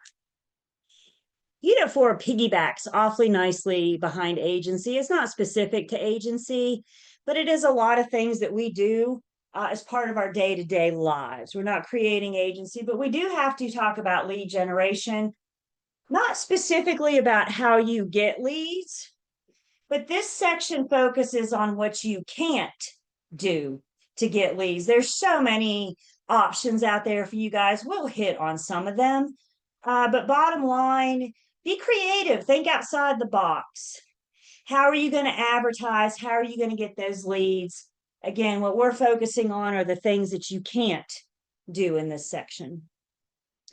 So starting off with some laws related to how if I choose to do unsolicited phone calls, faxes, or emails, before I start cold calling, I got to be aware of some laws.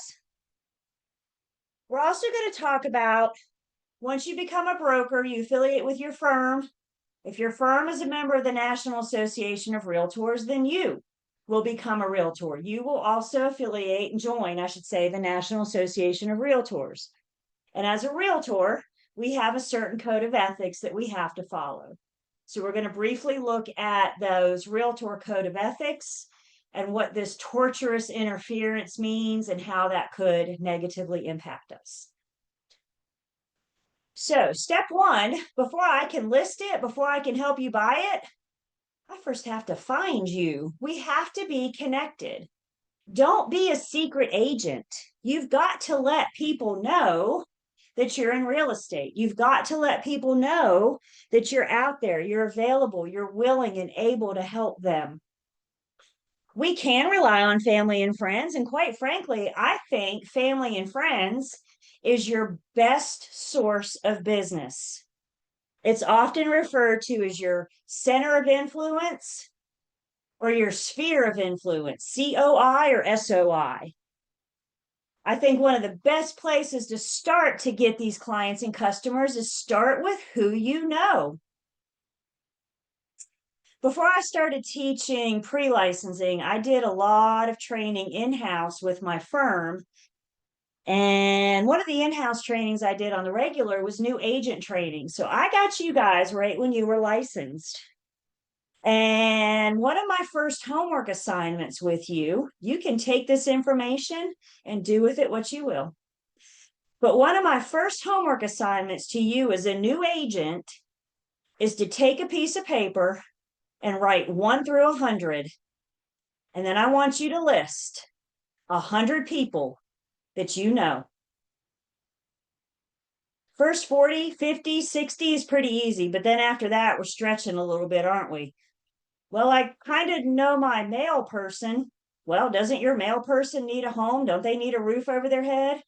Well, I see my dental hygienist twice a year. Well, could that not be a candidate? Could that not be a possibility?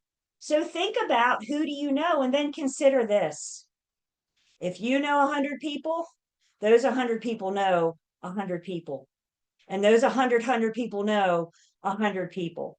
It's about getting the word out. And I'm telling you, as an agent, not as a pre-licensing instructor, but as a broker, that your center of influence is one of the best places to start. So don't discount those family and friends. Don't discount those people that are currently in your lives. Social media is huge right now. Having some kind of social media platform or platforms to helping you to connect, to find people. There's so many different ways that we can find people. And again, what this section focuses on are the things that we can't do or the things that we need to be aware of. One option you may have is called cold calling. And cold calling is when we go to, I guess I'm old school, so I can't say the phone book.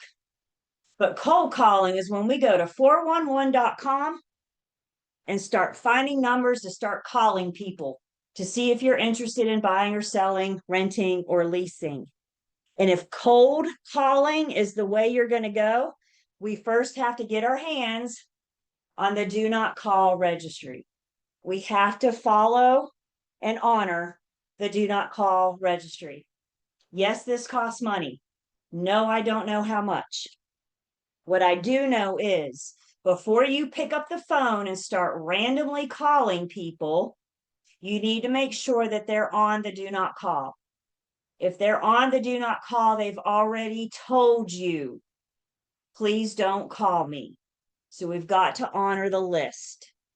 If you're not willing to get the list, then do not cold call. Gee, Julie, what's the big deal? Yeah, there could be fines in calling people that have already been asked not to be called. We don't need to get into specifics, but there could be fines, which will be more expensive than the list. I promise you that. So if cold calling's the route you're thinking about going, before you can do that, you got to get your hands on that do not call registry.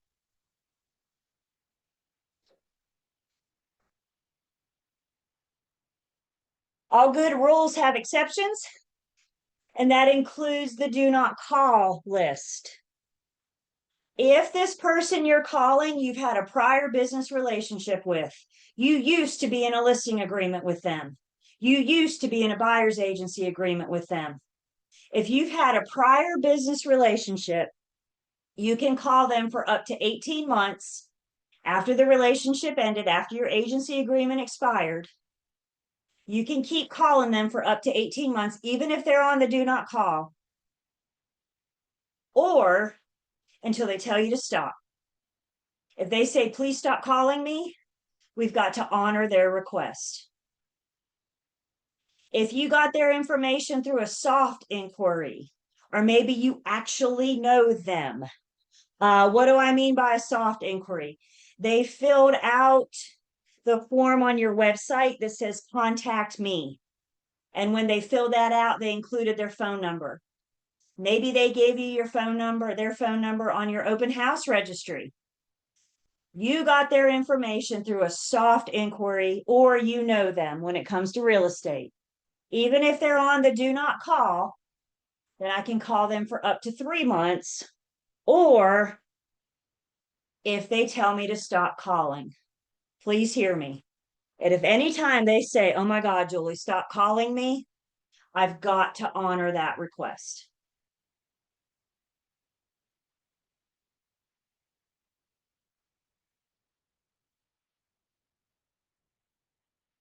Another thing that comes up quite frequently with the do not call conversation is dealing with for sale by owners.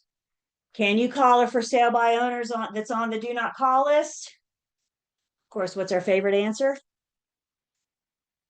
It depends.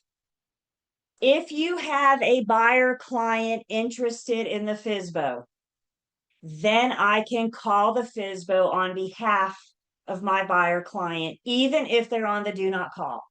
The FSBO has asked to be contacted by buyers, interested buyers. So you have a buyer client, they're interested in this FSBO, whether they're on the do not call or not. I can contact them on behalf of my buyer client. I cannot call the FSBO that is on the do not call registry to solicit their listing. Some agents approach for sale by owners trying to get listings. Some agents, that's their way of getting business. We know this person wants to sell, right? They're for sale by owner, and we also know they're not represented. So maybe we reach out to them and talk to them about why hiring me might get their home sold. If they're on the do not call, I can't call to solicit the listing. I'm only calling on behalf of an interested buyer. Questions on the do not call?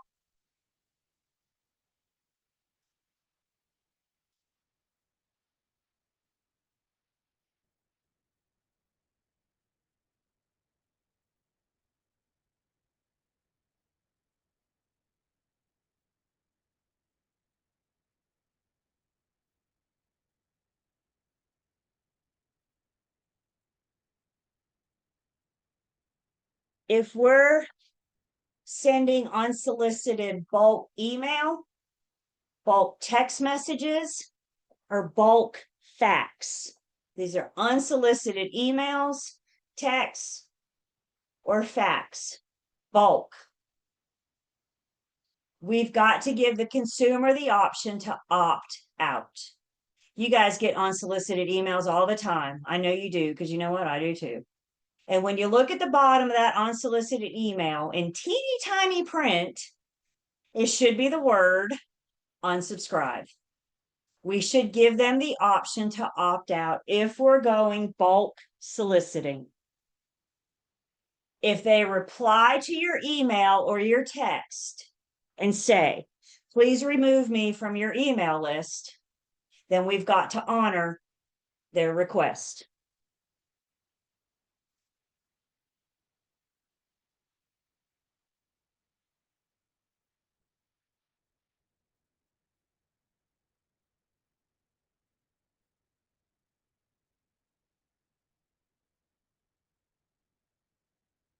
And as mentioned, you guys, I hate being told what I can't do. There's so many other options out there that we can do. Don't do what everybody else is doing. What can you do to stand apart? What can you do to set yourself apart to the public, to the media? How do you create your social media? If you don't know how to work social media, find you a teenager or a young adult somewhere. They can help you. They can get you started.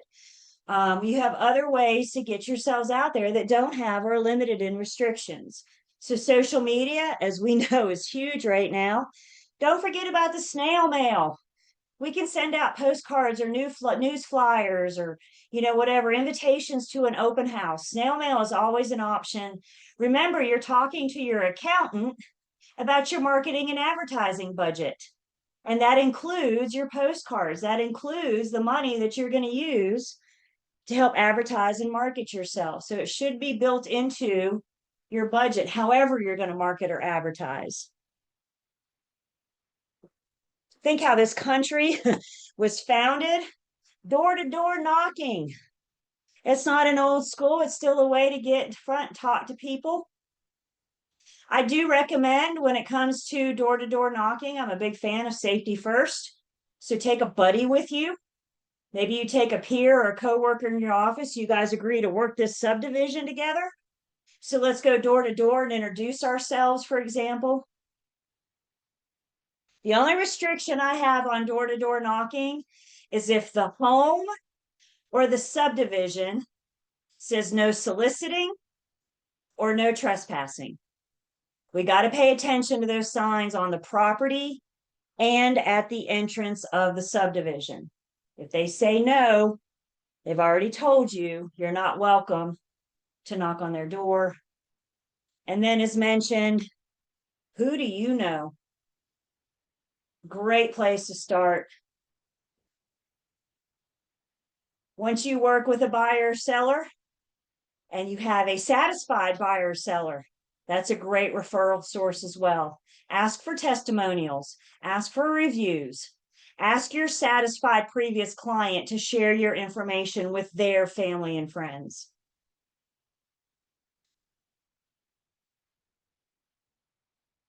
And again, think outside the box. Sometimes you see billboards, you see agents advertised on billboards, park benches. I think print media is not dead. It may not be as popular, but it's still out there. So know your market.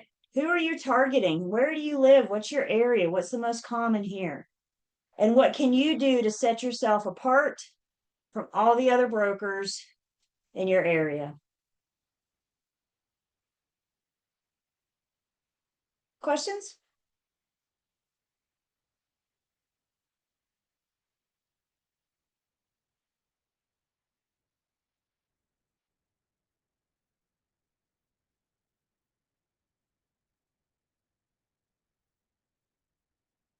Another law we need to be aware of was soliciting clients, and we kind of hit on this earlier, but we need to address it now.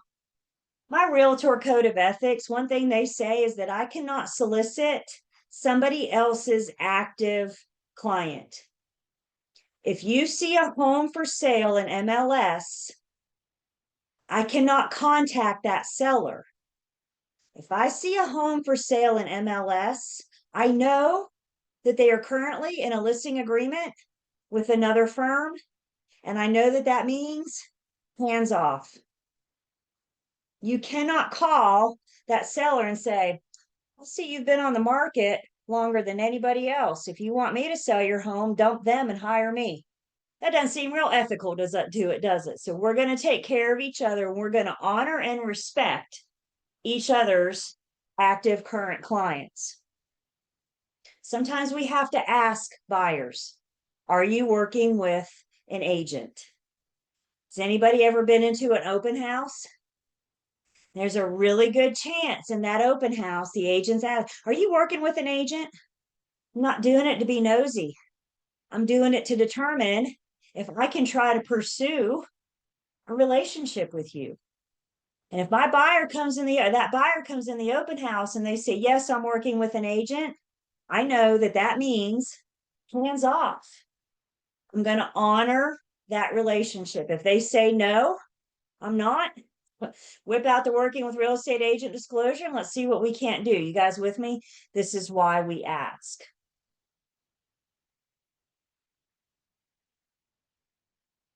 When I was in sales, I used to send, when my buyers went open housing, I would send my buyers with a stack of my business cards. So when the agent said, are you working with an agent? My guys could say, yes, I am. And here she is. Call her with any questions. because I want that listing agent calling me, not them. Prepare them, prepare your buyers if you're going to send them open housing. So this law that affects solicitation of active clients only applies if you're a realtor, and we have to follow our realtor code of ethics. So what if you don't become a realtor? What if your firm is not a member of National Association of Realtors? Well, that doesn't give me a golden ticket to do it. Even a non-realtor could face legal liability for soliciting somebody else's active client. There's something called tortious interference. And torture interference is just interfering with the relationship, with the agency relationship that already exists. So if you become a realtor, your code of ethics says, no, you can't do that. But if you don't become a realtor, you still can't do that. We're always going to honor and respect a consumer's current agency relationship.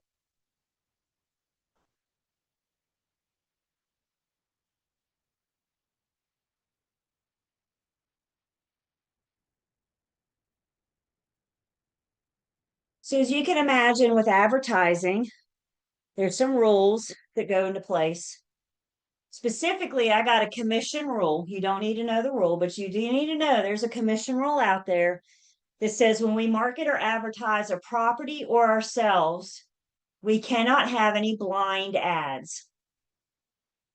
A blind ad is one that doesn't list the firm. Remember, whose listing is it? It's the firm's. Remember, whose brokerage services are you advertising under? It's the firm's. You cannot advertise anything, a property or yourself, without including the name of your firm. And don't hide it or embed it in a hashtag or an email. The name of the firm needs to be spelled out. It needs to be prominent. So for example, if my email was julie@caldwellbanker.com, that's not sufficient.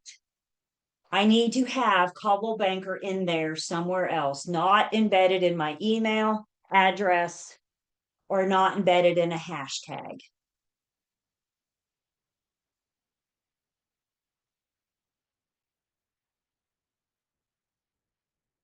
The other thing when it comes to advertising or marketing a property or ourselves, remember in Unit 1, we talked about the BIC's responsibilities and we said they got 3 A's and 2 T's. One of those A's was advertising. All the advertising that comes out on behalf of the firm should be approved by the BIC. As provisional brokers, your BIC's going to be approving your advertising. Once you're a full broker, your BIC probably doesn't have the time to pre-approve everything before you put it on social media. However, once your BIC knows that you're good, they'll probably trust you, trust that you're not going to misadvertise or misrepresent. They might spot check. Your BIC's probably on your same social media. So if they're scrolling along and they come across something, the BIC is ultimately responsible for the advertising that comes out of the firm.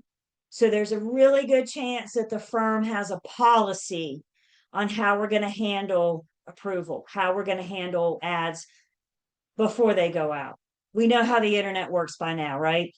You hit submit and it's gone and it's awfully hard to get back. So we want to catch these things before it goes out there. And just be really careful, you guys. Don't mix stuff up. The do not call list is not about bulk email. Realtor Code of Ethics is not about do not call.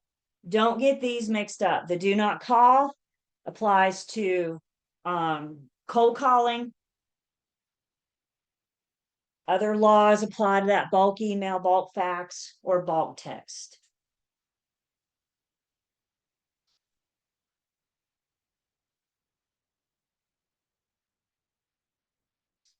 Questions?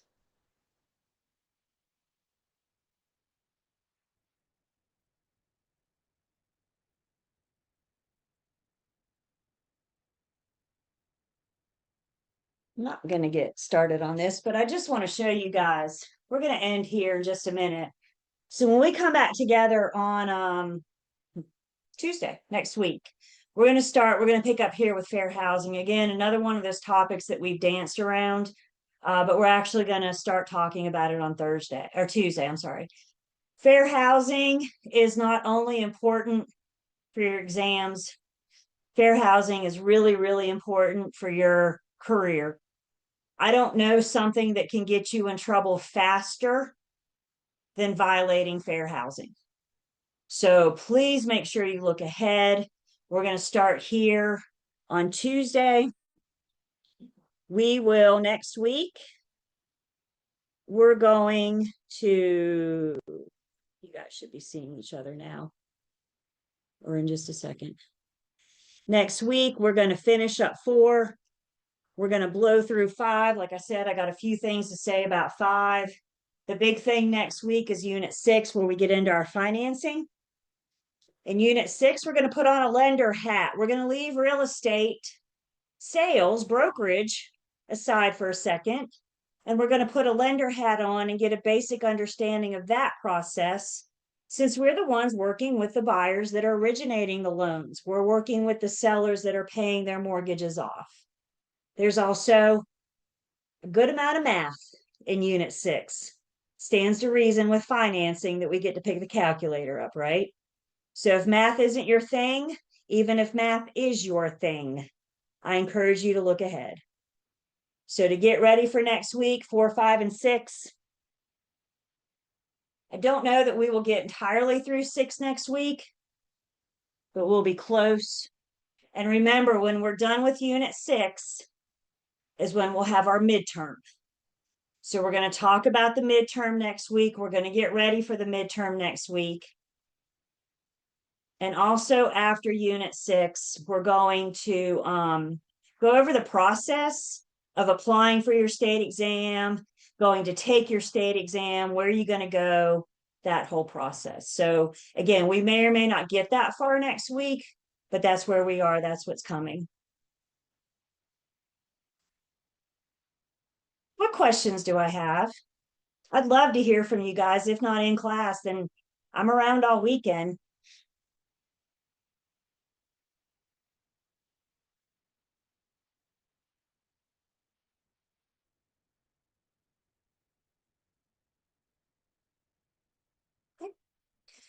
Well, I'm going to stop recording.